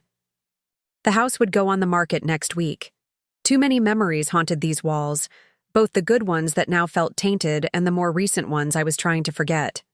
The image of my ransacked office, the wedding photo with the cracked glass, the knowledge that strangers had moved through these rooms, planting devices to listen to our most private moments. The movers can finish this tomorrow, Rebecca said from the doorway. In the weeks since the scandal broke, she'd evolved from executive assistant to something closer to confidant. You don't have to do it all today. I placed another carefully wrapped photo frame into a box. I'd rather be done with it. The frame held a picture from our 10th anniversary. Andrew and me on a sailboat off the Amalfi coast, wind in our hair, sun on our faces. I'd debated throwing all such mementos away, but ultimately decided against it. Erasing 15 years of my life wouldn't change what had happened. The settlement conference is scheduled for next Thursday, Rebecca continued, consulting her tablet. Sanders says everything's in order. With Andrew's cooperation agreement with the feds, he's not contesting any of your terms. No, he wouldn't be. Andrew remained in federal custody as a material witness against Svetlana Orlov and her Russian crime syndicate. In exchange for his testimony, prosecutors had offered a deal that would likely result in 3 to 5 years in a minimum security facility, far less than the decades he might have faced otherwise. And Mitchell Financial? I asked, though I knew the answer. Rebecca had been updating me hourly on the company's status since the scandal broke. Stock price up another 2 points today. The SEC officially cleared us of any wrongdoing last week, and we've retained 87% of our client base. Better than expected, though the 13% loss still represented nearly $260 million in managed assets. Not catastrophic, but painful nonetheless. The Palmer account? Their assets remain frozen pending the federal investigation. Richard Palmer resigned yesterday. The board appointed Elise Chen as interim CEO. I nodded, recognizing the name. Elise had been Palmer's chief operating officer. Brilliant, detail-oriented, and by all accounts, completely uninvolved in the battery technology fraud. Send her flowers and schedule a lunch. I want to discuss how Mitchell Financial might assist in their restructuring. Rebecca raised an eyebrow. You still want Palmer Technologies as a client? After everything? The company itself wasn't the problem. Richard Palmer and a few corrupt executives were. I closed the box I'd been packing. Besides, they'll need reputable financial guidance now more than ever. Who better to provide it than the firm that helped expose the fraud? A faint smile touched Rebecca's lips. Already thinking 3 moves ahead. That's why you're the boss. The doorbell rang, echoing through the half-empty house. That's probably James, I said, checking my watch. We have a final debriefing scheduled. Rebecca nodded. I'll let him in and head out. The car service will be here at 7 for your dinner with the Hansons. After she left, I took one last look around the bedroom that had been mine, ours, for the past 3 years. Despite everything, a lump formed in my throat. Not for the loss of Andrew exactly, but for the life I'd thought we were building. The future I'd planned.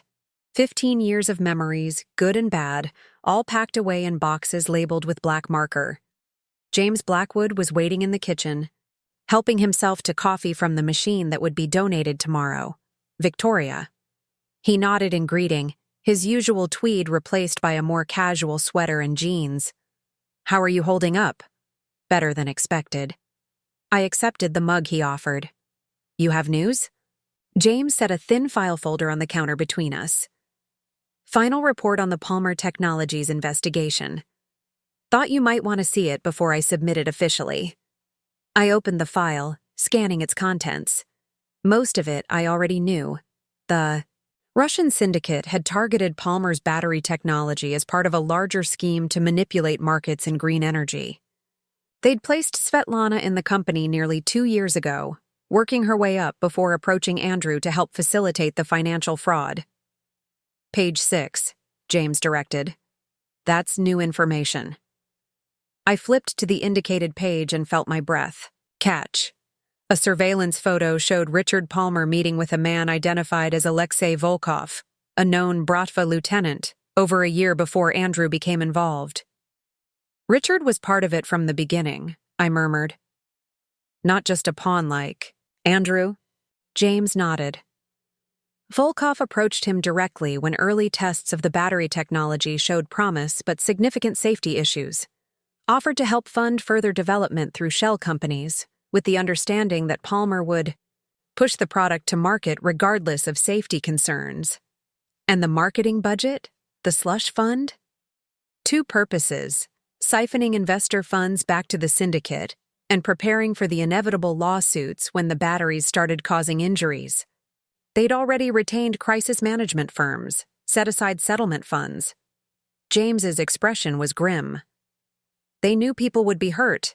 They just considered it a cost of doing business.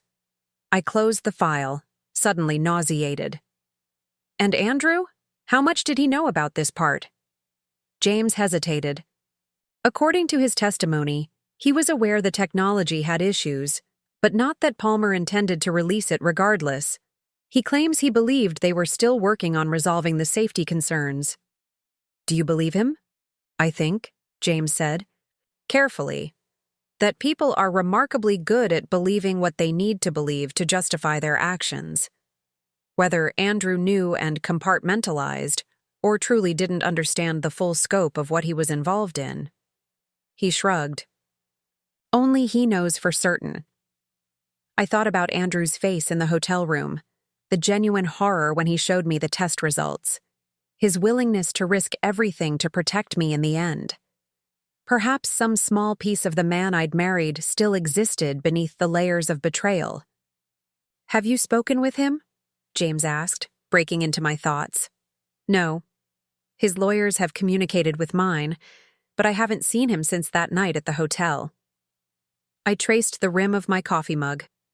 I'm scheduled to give my deposition next week. We might cross paths then. And after that? Once the legal matters are settled? I met his gaze directly. I'll sign the divorce papers, sell this house, and focus on rebuilding Mitchell Financial's reputation. And Andrew. We'll serve his time and start over when he's released. Without me. James studied me thoughtfully. You know, in all my years investigating corporate crimes, I've rarely seen marriages survive this kind of betrayal. But occasionally, don't. I held up a hand. Whatever you're about to suggest about reconciliation or forgiveness, just don't. Fair enough. He gathered his papers. For what it's worth, I think you're making the right decision. Clean breaks heal faster. After James left, I wandered through the house one last time. 3 years here, and already it felt like someone else's home. The formal dining room where we'd hosted dinner parties. The sunroom where I used to read on Sunday mornings while Andrew made breakfast. The home office, my office, where unknown intruders had violated my privacy and security. I paused at the wine cellar door. Andrew's pride and joy with its temperature controls and custom racking. Inside, bottles worth tens of thousands of dollars awaited new ownership. I'd never much cared for wine, another pretense in a marriage built increasingly on illusions. My phone buzzed with a text from Rebecca. Car service stuck in traffic. ETA 7:30. Want me to reschedule the Hansons? No, I'll meet them at the restaurant. Taking my car. I replied, grateful for the excuse to leave this ghost-filled house sooner. Upstairs, I changed into a simple black sheath dress and pearls, my armor for the evening ahead. The Hansons were important clients who had waffled after the scandal broke. Tonight's dinner would reassure them that Mitchell Financial remained a safe haven for their considerable assets. As I finished applying lipstick, my secure phone, which I still carried out of habit, chimed with an unusual alert. A message from James. Check your personal email immediately. Priority.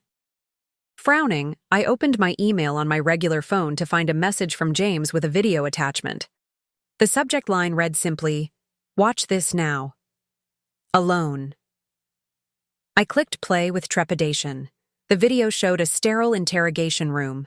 Svetlana Orlov, the woman I knew as Catherine Bell, sat at a metal table, her posture still impeccable despite prison scrubs replacing her designer clothes. This was recorded yesterday, James's voice narrated off camera. Ms. Orlov requested to speak with federal prosecutors without her attorney present. What follows is relevant to your safety. The video continued with a federal agent questioning Svetlana. You claim to have additional information regarding the Palmer Technologies case? The agent asked. Svetlana's smile was cold. Not about Palmer. About Victoria Mitchell. My pulse quickened. Mrs. Mitchell has already provided her statement, the agent replied. Unless you have evidence contradicting, she's still in danger, Svetlana interrupted. My organization doesn't abandon operations. This significant simply because one operative is captured. The agent leaned forward. Are you saying there's an active threat against Victoria Mitchell? I'm saying Victoria Mitchell was never the target. She was the means to an end. Svetlana's expression remained impassive. My handlers didn't care about Palmer Technologies or battery patents. They wanted access to Mitchell Financial's systems. The agent looked confused. Why would Russian organized crime want access to a financial services firm? Because Mitchell Financial manages assets for 6 members of the Senate Intelligence Committee, 3 federal judges, the pension fund for half the FBI's upper management. Svetlana leaned forward. Do you understand what I'm telling you? This was never about batteries. It was about acquiring leverage over the people who oversee American intelligence operations. My hand flew to my mouth, shock washing over me in icy waves. Mitchell Financial did indeed count several high-profile government officials among its clients, though I'd never publicly disclosed their identities. The firm's reputation for discretion and security was precisely why such clients trusted us. With their wealth. Andrew Mitchell was a stepping stone, Svetlana continued on screen. His access to Palmer gave us our initial foothold. His connection to Victoria gave us our real target. And what was the end game? The agent asked. Plant financial malware. Gather data on government officials' finances. Create leverage. Svetlana shrugged. Standard intelligence operations. Why are you telling us this now? Svetlana's expression hardened. Because the operation continues. Victoria Mitchell wasn't just collateral damage. She became a primary target when she started investigating. My handlers won't stop until they have what they want, or until she's eliminated as a threat. The video ended with James's voice. Call me as soon as you watch this. We need to implement additional security measures immediately. My hands shook as I dialed his number. You saw it? He answered without preamble. Yes. Is she telling the truth? Am I still in danger? We have to assume. So, the FBI is taking her claims seriously enough to offer you protective custody. That seems extreme. I moved away from the bedroom window instinctively. Surely with Svetlana arrested, she was an operative Victoria, not the mastermind. Her handlers are still out there, and if she's telling the truth, they view you as unfinished business. I sank onto the edge of the bed. What about Mitchell Financial? My clients? If what she's saying is true, their financial privacy may already be compromised. The FBI's cybersecurity team is conducting a thorough sweep of your systems. So far, they haven't found any malware or unauthorized access, but that doesn't mean the threat isn't real. My mind raced with implications. If Svetlana was telling the truth, everything, Andrew's affair, the Palmer Technologies fraud, even their threats against me, had merely been a smokescreen for a much larger operation targeting sensitive government officials through their finances. What do I do now? I asked, hating the vulnerability in my voice. Stay where you are. I'm sending a security team to your location. Don't leave the house. Don't answer the door. Don't use any devices connected to Mitchell Financial's network. I glanced at my watch. 6:45 p.m. I have dinner with clients at 7:30. Cancel it. James, these are million-dollar clients who are already nervous about the scandal. If I don't show, Victoria. His voice sharpened. You're not understanding. The severity of this situation. According to Svetlana, there are Russian operatives actively targeting you. Your dinner can wait. The doorbell rang, startling me badly enough that I nearly dropped the phone. Are your security people here already? I asked, moving cautiously toward the bedroom door. They're still 20 minutes out. Don't answer the door. Rebecca might have come back. Or it could be the realtor. She mentioned dropping off some paperwork today. Even as I said it, I knew how foolish it sounded. The doorbell rang again, more insistently. Victoria, listen to me. Get to a secure room. Bathroom, walk-in closet, anywhere with a locking door. Stay on the line with me. I retreated to the master bathroom, locking the heavy door behind me. I'm in the bathroom. There's a small window but no other exits. Good. My team will be there. Soon. Just stay put and... A crash from downstairs cut him off, the distinctive sound of breaking glass. Someone's in the house, I whispered, fear constricting my throat. Under no circumstances leave that bathroom, James ordered. I'm calling local police for immediate response. I pressed my ear to the door, straining to hear any movement. Silence, stretched for what felt like eternity, then the unmistakable sound of footsteps on the stairs. Heavy, deliberate, coming closer. They're coming upstairs, I breathed into the phone. Police are 3 minutes out. Security team redirecting for immediate approach. Stay absolutely quiet. I backed away from the door, scanning the bathroom for anything I could use as a weapon. Nothing but expensive toiletries and fluffy towels. The footsteps reached the landing, then moved down the hallway toward the master bedroom. The bathroom door handle jiggled. A pause, then a firm knock. Victoria? A familiar voice called. It's me. Andrew. Victoria, are you in there? I need to speak with you. It's urgent. I froze, conflicting emotions warring within me. Relief that it wasn't an unknown assailant. Confusion about Andrew's presence. Suspicion about his timing. Victoria, don't open that door, James warned in my ear. We don't know if he's being coerced or if he's part of this. Another knock, more urgent. Victoria, please, they're coming for you. We need to leave now. Who's coming? I called through the door, ignoring James's instruction to stay. Silent. The people Svetlana works for. I overheard the federal agents discussing it during my testimony today. They've discovered a second operative inside Palmer Technologies. He's been tasked with eliminating loose ends, including you. How did you get here? You're supposed to be in federal custody. A pause. I escaped. Sort of. It's complicated, but... Victoria, we don't have time for this. We need to leave before they arrive. Why should I trust you? Because despite everything, I would never let anyone hurt you. His voice cracked slightly.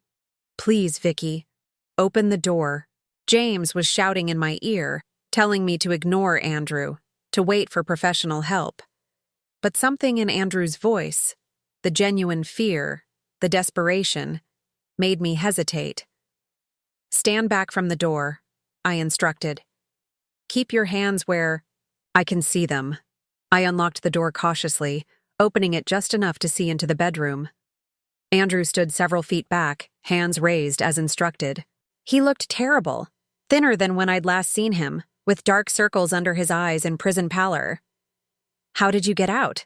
I demanded. I was being transported to give additional testimony. There was an incident. I think it was staged. The transport vehicle was attacked. In the confusion, I managed to slip away. Why come here? Why not contact the FBI? Andrew's expression was pained. Because I don't know who to trust anymore. The attack on the transport, it had to be an inside job. Someone in the federal system is compromised. It aligned with Svetlana's claims about targeting government officials. Still, I kept the bathroom door between us. James Blackwood is sending a security team. The police are on their way. We just need to wait. Andrew shook his head urgently. We don't have time. The second operative, he's already on the way here. He knows the FBI's protection plans. As if to punctuate his warning, car headlights swept across the bedroom window. A vehicle pulling into our driveway. That could be James's security team, I said, though doubt crept into my voice. Or it could be them. Andrew moved to the window, peering cautiously through the curtains. Black SUV, 2 men. Not federal agents, their posture is wrong. My secure phone buzzed with a text from James. Security team delayed by accident on freeway. Still 10 men out. Police responding to multiple incidents across town. Possible diversionary. Tactics. Stay put. I showed Andrew the message. His face paled. It's them. They're creating distractions to delay response. The sound of the front door opening reached us. Not the crash of forced entry, but the quiet turn of a key in a lock. They have a key? I whispered, panic rising. The security company. Svetlana's people must have compromised them. Andrew moved, quickly toward me. We need to go, now. Is there anything you need? Anything important? My mind raced. My laptop, my purse, they're both in the bedroom. Get them, quickly. We'll go out the back way through the sunroom. My car is parked a block away. As I gathered my things, a new text from James appeared. Confirmed threat approaching your location. If safe escape route exists, take it. Security. Team will track your phone. Andrew led me downstairs via the back staircase, pausing at each landing to listen for movement.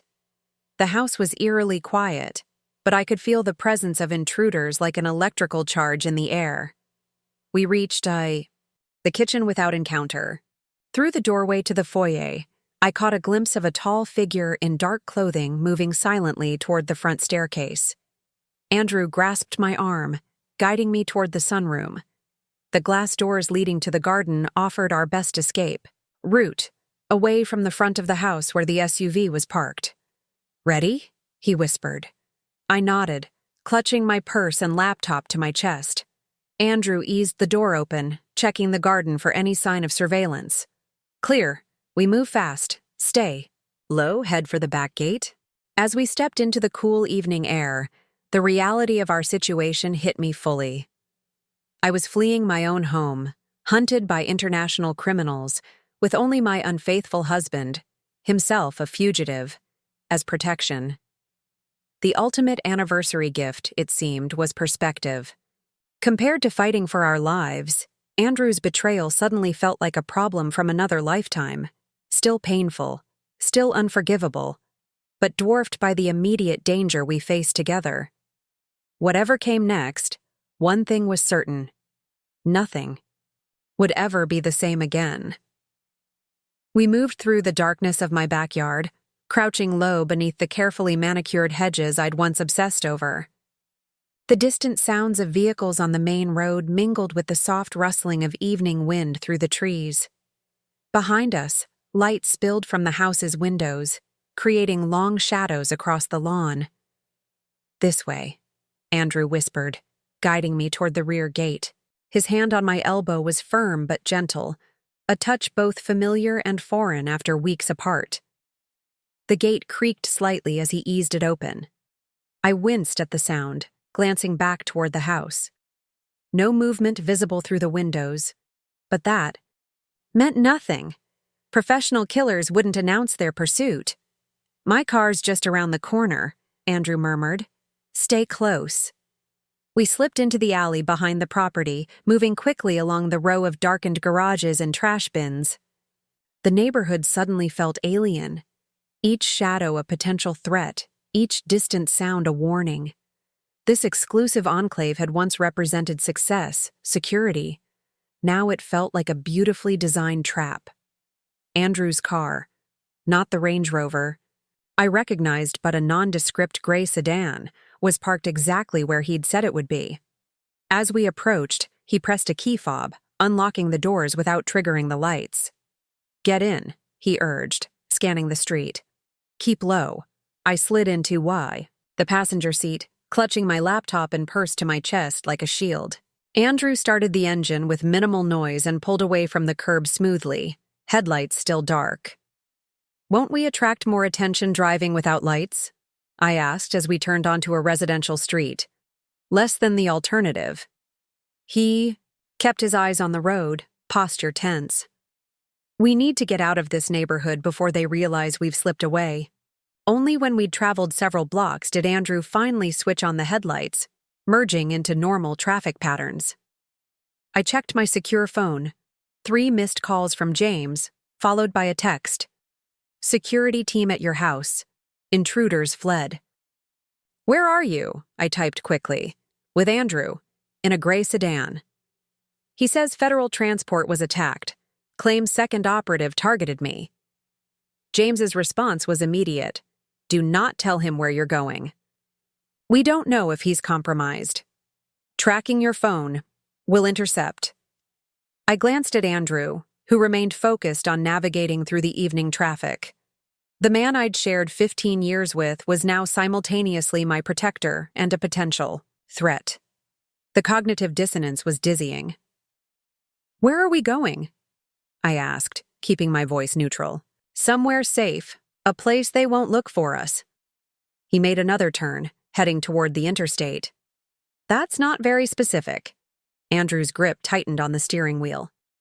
"Because I don't want to say it out loud. If they've compromised our phones—" "This is a secure line," I interrupted, holding up the phone James had given me. "And I need more than vague assurances, Andrew. The last time I trusted you, I ended up in the middle of an international criminal conspiracy." Pain flickered across his face, there and gone in an instant. "Fair enough. There's a cabin in the mountains, my grandfather's. It's not in my name. It's not in anyone's name that could be connected to us. It's about 3 hours from here, remote, defensible." "And you just happen to have the keys?" "Hidden on the property. I used to go there sometimes. To think." He glanced at me briefly. alone. The implication hung between us. Had he gone there to contemplate leaving me?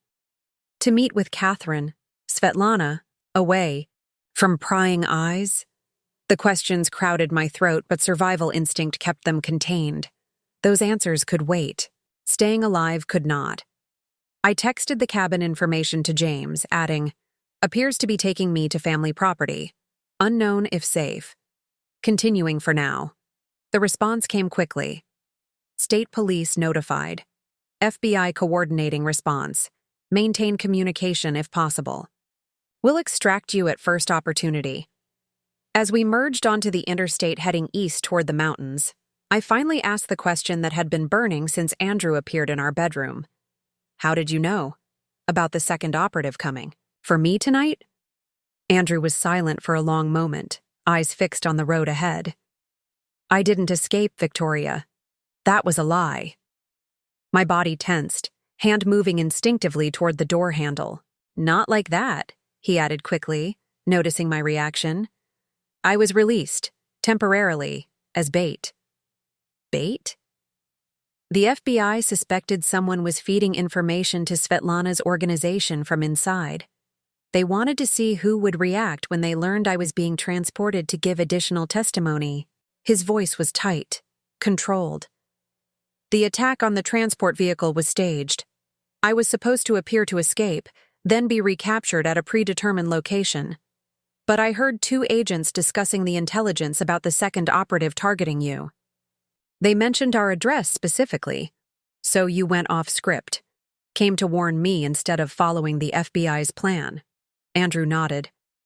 "They'll be looking for me too now, not just Svetlana's people." I studied his profile in the dim glow of the dashboard lights. The man I'd married had always been ambitious, occasionally ruthless in business, but never reckless. This impulsive, desperate action seemed out of character for the Andrew I thought I knew. Then again, perhaps I'd never really known him at all. "Why risk it?" I asked softly. "Why not just tell the FBI about the threat to me?" His hands flexed on the steering wheel. "Because I didn't know who to trust. If there's an informant inside the FBI operation, telling them could have accelerated the timeline. Put you in more danger." He glanced at me briefly. "And because I owed you. After everything I've done, I couldn't let you face this alone." The sincerity in his voice felt genuine, but I'd believed in his sincerity before. That belief had led me here, fleeing for my life in a stranger's car with a husband who had betrayed me in ways I was still discovering. We drove in silence for nearly an hour, the city lights receding behind us as mountains loomed ahead, their silhouettes black against the night sky. I checked my secure phone periodically, exchanging updates with James. The FBI had confirmed Andrew's story about the staged transport attack, but his deviation from the plan had thrown their operation into chaos. "There's a gas station at the next exit," Andrew said eventually. "We should stop. Change vehicles if possible." "Change vehicles?" "Andrew, I'm not stealing a car. Not stealing. Switching." He gestured toward the back seat, where I noticed, for the first time, a duffel bag. "I have cash. We find someone willing to trade temporarily, someone who won't ask questions." "That's insane. No one's going to trade their car for a mysterious cash offer from strangers in the middle of the night." Andrew's expression hardened. "You'd be surprised what people will do for $5,000 in cash, especially in rural areas where that money could mean the difference between keeping their home or losing it." The casual confidence with which he outlined this plan sent a chill through me. This was not a spontaneous idea, but a contingency he'd considered before, perhaps even executed. "How many times have you done this?" I asked quietly. He didn't answer immediately. "Twice. Once when I first started working with Svetlana's people. They wanted to test my commitment, my willingness to operate outside normal channels. The second time was afterward, when I realized how deep I was in. I needed to know I had escape options if things went wrong. Another piece of the stranger my husband had become. A man who contemplated escape routes, who carried large amounts of cash, who knew how to negotiate untraceable vehicle exchanges. The gas station was nearly deserted when we pulled in, a single pickup truck at the pump, an elderly man filling the tank. Andrew parked near the edge of the lot, away from the security cameras. "Wait here," he instructed. "I'll be quick." I watched as he approached the man, casual but purposeful. They spoke for several minutes, the man's expression shifting from suspicion to interest to something like resignation. Cash changed hands, a thick envelope that disappeared into the man's jacket. Andrew returned with a set of keys. "He'll pick up the sedan tomorrow from the address I gave him. We take the truck tonight." The simplicity with which he explained, this illegal transaction was perhaps more disturbing than the act itself. "You just gave a complete stranger the address of our safe house?" I gave him the address of a motel 30 miles in the opposite direction. He'll find the sedan there, keys under the floor mat, with another 1,000 in the glove compartment for his trouble. I stared at Andrew, trying to reconcile this calculating strategist with the financial advisor I'd married. Had this capacity for deception always existed within him, dormant until circumstances awakened it? Or had his involvement with Svetlana and her organization transformed him? We switched to the pickup, an older model Ford with a bench seat and the lingering scent of cigarettes. As Andrew pulled back onto the interstate, I texted James the update, including the vehicle description and license plate. "Vehicle swap confirmed," came the response. "Continuing to track your phone. State police have units near your destination. Hold position when you arrive. Do not enter cabin until location secured." The mountains grew closer, the highway narrowing, as it wound upward through increasingly forested terrain. Traffic thinned until we were often the only vehicle visible on either side of the divided road. The isolation should have been terrifying, but somehow the distance from civilization felt safer than the vulnerability of the city, where enemies could blend seamlessly into crowds. "Tell me about Svetlana," I said finally, breaking the heavy silence. "The affair. Was any of it real?" Andrew kept his eyes on the winding road. "Does it matter now?" "It matters to me." He exhaled slowly. "It was complicated. At first, it was just part of the job. She approached me, made it clear that our relationship was expected. A way to ensure my cooperation, to have leverage." "So you slept with her because you were afraid?"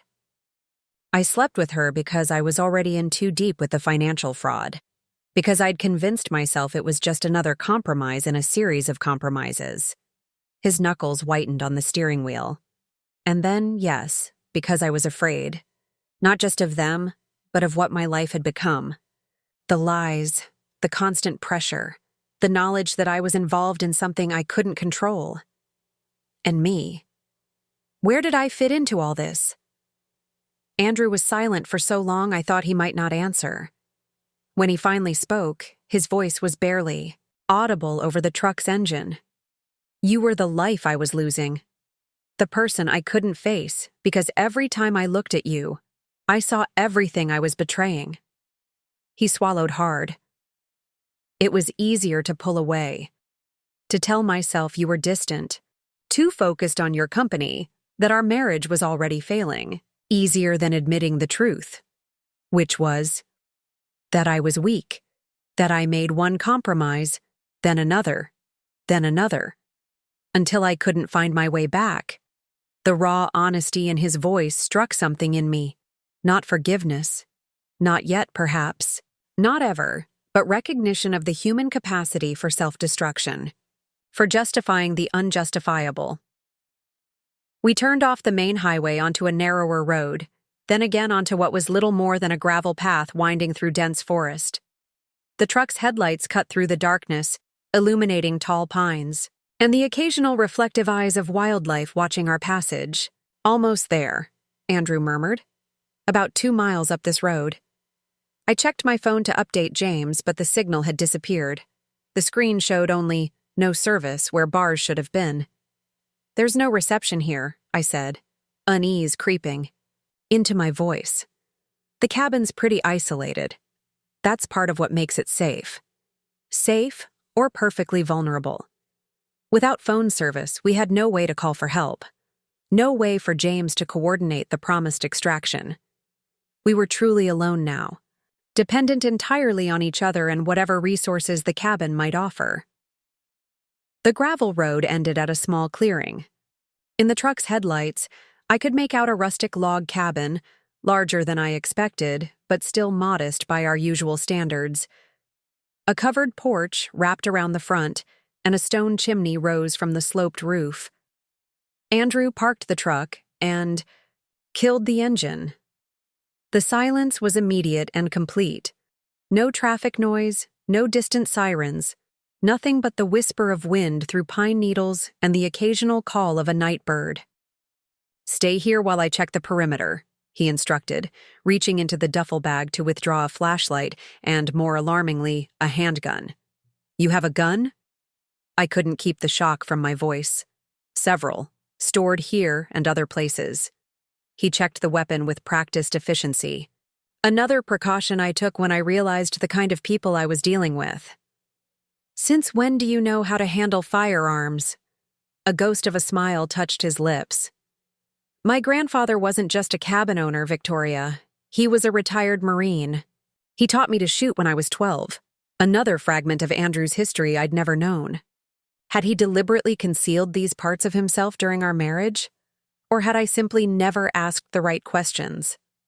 I watched from the truck as he circled the cabin methodically, checking windows, testing doors, examining the ground for signs of recent visitors. After what seemed an eternity, he returned. "Looks clear. No signs of disturbance since I was here last." He held out his hand. "Let's get inside before the temperature drops further." The cabin's interior was surprisingly well maintained, not luxurious but comfortable, with solid wooden furniture, a stone fireplace, and the lingering scent of pine and wood smoke. Andrew moved through the space with familiar ease, checking closets and cabinets, finally releasing some of the tension in his shoulders. "We're safe for now," he said, setting the gun on a side table within easy reach. "There's a generator out back for electricity, a well for water, and enough canned and dry goods to last a couple of weeks if necessary." I stood in the center of the main room, suddenly aware of my inappropriate attire. The black sheath dress and heels I'd planned to wear to dinner with clients now absurdly formal in this rustic setting. My thin cardigan offered little protection against the mountain chill. Andrew noticed my discomfort. "There are clothes in the bedroom. Nothing fancy, but warm. I'll get the generator started and the heat going." The bedroom was small but cozy, with a queen-sized bed covered in a heavy quilt and a cedar chest at its foot. Inside the chest, I found flannel shirts, jeans, thick socks, all men's clothing, but better than freezing. I changed quickly, rolling, up sleeves and pant legs to accommodate my smaller frame. When I returned to the main room, Andrew had started a fire in the fireplace and was heating water on a propane stove. The generator's running. Heat should kick in soon. He glanced up at my transformed appearance but made no comment. "I made tea. It's just bags, but it's hot." I accepted the mug he offered, letting the warmth seep into my hands. "How long do we stay here?" "Until we can make contact with the FBI. Until we know it's safe." He settled into an armchair across from me. "The lack of phone service complicates things. There's a landline, but I disconnected it years ago. Too easy to trace. So we're just waiting? Hoping someone finds us before Svetlana's people do?" "They won't find us here, Victoria. No one knows about this place except my grandfather. And he's been dead for 10 years. Andrew's confidence would have been more reassuring if I hadn't already witnessed how thoroughly the Russian operatives had infiltrated our lives." The fire crackled in the silence between us, shadows dancing across the log walls. Outside, the wind had picked up, whistling around the cabin's corners. Despite the growing warmth inside, I couldn't shake the chill of vulnerability, of being cut off from all support except the man whose betrayal had precipitated this entire situation. You should try to rest, Andrew suggested. Take the bedroom. I'll keep watch. And if I wake to find you gone, or worse, with company. Pain flickered across his face. I'm not leaving you, Victoria. Not again. Not ever. He held my gaze. I know you have no reason to trust me. I know I've destroyed everything between us, but right now, in this moment, protecting you is the only thing that matters to me. I wanted to believe him. Despite everything, the affair, the fraud, the lies, some small part of me wanted to believe that the man I'd loved for 15 years wasn't entirely lost, that when it truly mattered, he would choose me over self-preservation. But wanting to believe wasn't enough. Not anymore. I'll take first watch, I said firmly. You sleep. We'll trade in 4 hours. Andrew looked like he might argue, then nodded. Fair enough. Wake me if you hear anything.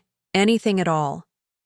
After he disappeared into the bedroom, I moved to the window, peering through the curtains at the moonlit clearing.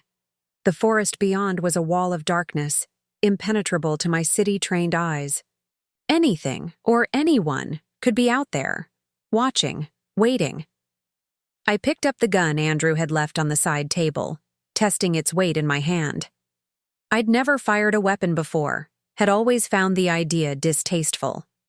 Now I examined it carefully, identifying the safety, the magazine release, committing the mechanics to memory in case necessity overcame aversion. The night stretched before me, long and uncertain. In less than 24 hours, my life had transformed yet again, from the controlled dismantling of a failed marriage to a desperate flight from professional killers, from corporate executive to armed fugitive. And through it all, the central irony remained. The man who had betrayed me most profoundly was now the only one standing between me and those who wished me harm. The anniversary gift that kept on giving. Indeed. As the fire burned low and the night deepened around the isolated cabin, I settled into my vigil, the gun beside me, my thoughts not on the dangers lurking in the darkness outside, but on the more complex threat sleeping in the next room, the husband whose betrayal had endangered me and whose redemption might be my only hope for survival. Dawn broke over the mountains, painting the cabin in soft golden light. I hadn't meant to doze, but exhaustion had won briefly. I jerked awake, hand immediately reaching for the gun. It's okay, Andrew said softly from the kitchen area. We're still safe. He placed a steaming mug of coffee on the table beside me. Dark circles under his eyes suggested he'd taken over the watch while I slept. Any sign of anyone? I asked, voice rough with sleep. Nothing, but I found something you should see.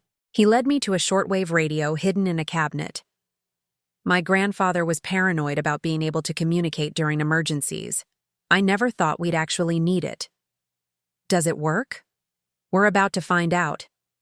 For the next hour, Andrew adjusted. Frequencies, occasionally speaking into the microphone.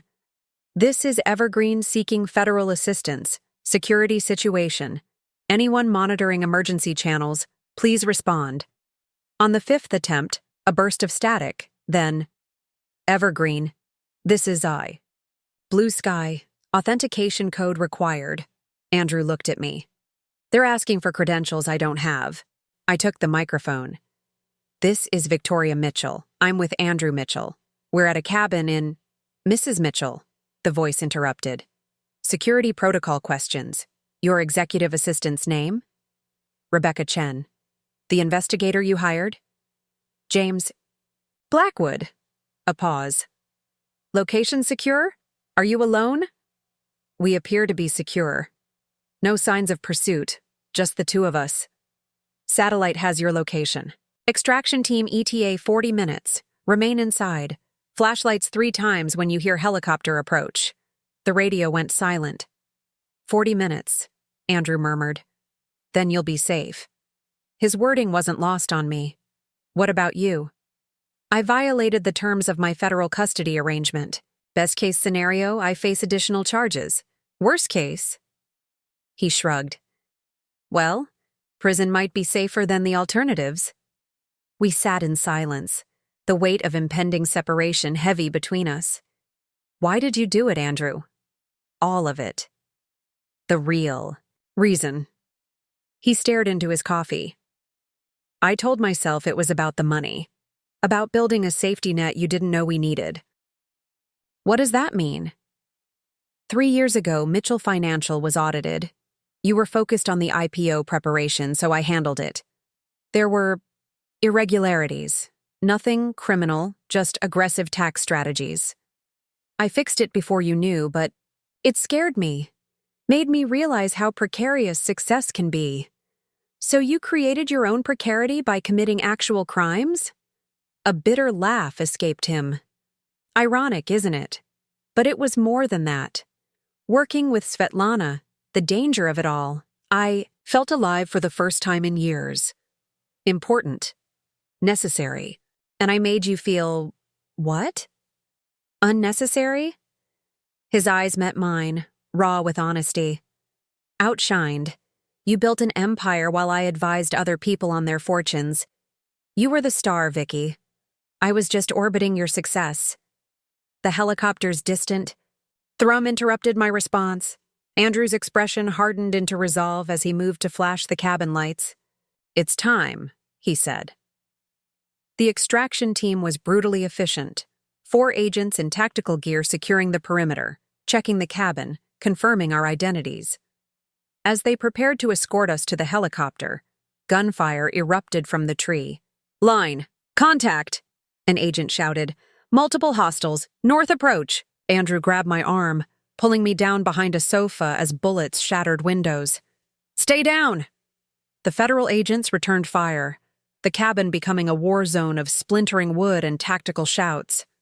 Through it all, Andrew shielded me with his body, his breathing steady despite the chaos. We need to reach the helicopter, an agent called.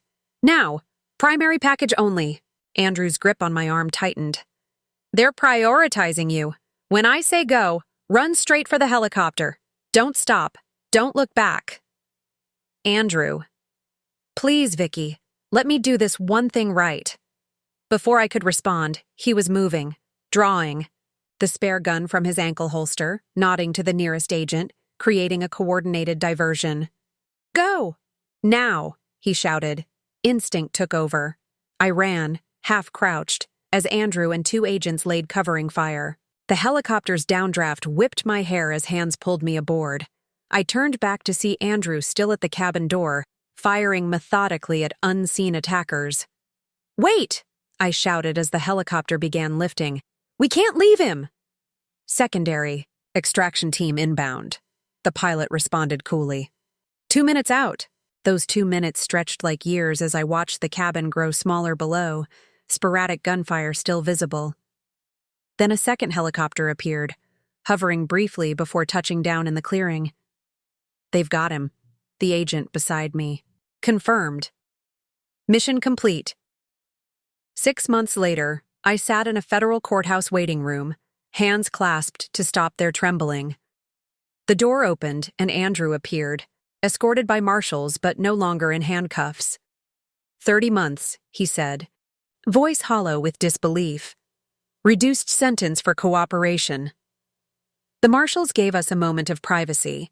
You look well, he offered awkwardly. Mitchell Financial survived. We're smaller now, but stable. Silence stretched between us. 15 years of history and 6 months of legal proceedings distilled to this moment. I filed the final divorce. Papers, I said finally. They need your signature. He nodded, accepting the envelope I offered. I understand. But I've also arranged for the best attorneys to handle your appeal. And there's a position waiting at the foundation. After. Confusion crossed his face. The foundation? The Mitchell Foundation for Financial Literacy. My new project. I paused. Our new project, if you want, eventually. Why would you do that? After everything? I thought about that morning in the cabin, about bullets and sacrifice and the complex truth of loving someone despite their flaws. about second chances that are earned, not given. Because sometimes, I said carefully, anniversaries aren't just about celebrating the past. They're about deciding which parts of it are worth carrying into the future. It wasn't forgiveness, not yet. But as Andrew signed the divorce papers with one hand and returned the foundation prospectus with the other, I recognized it for what it was. The beginning of something new, built from the ashes of what we'd lost. Not happily ever after. But possibly, eventually, happiness nevertheless. Up next, you've got 2 more standout stories right on your screen. If this one hit the mark, you won't want to pass these up. Just click and check them out. And don't forget to like, subscribe, and turn on the notification bell so you don't miss any upload from us.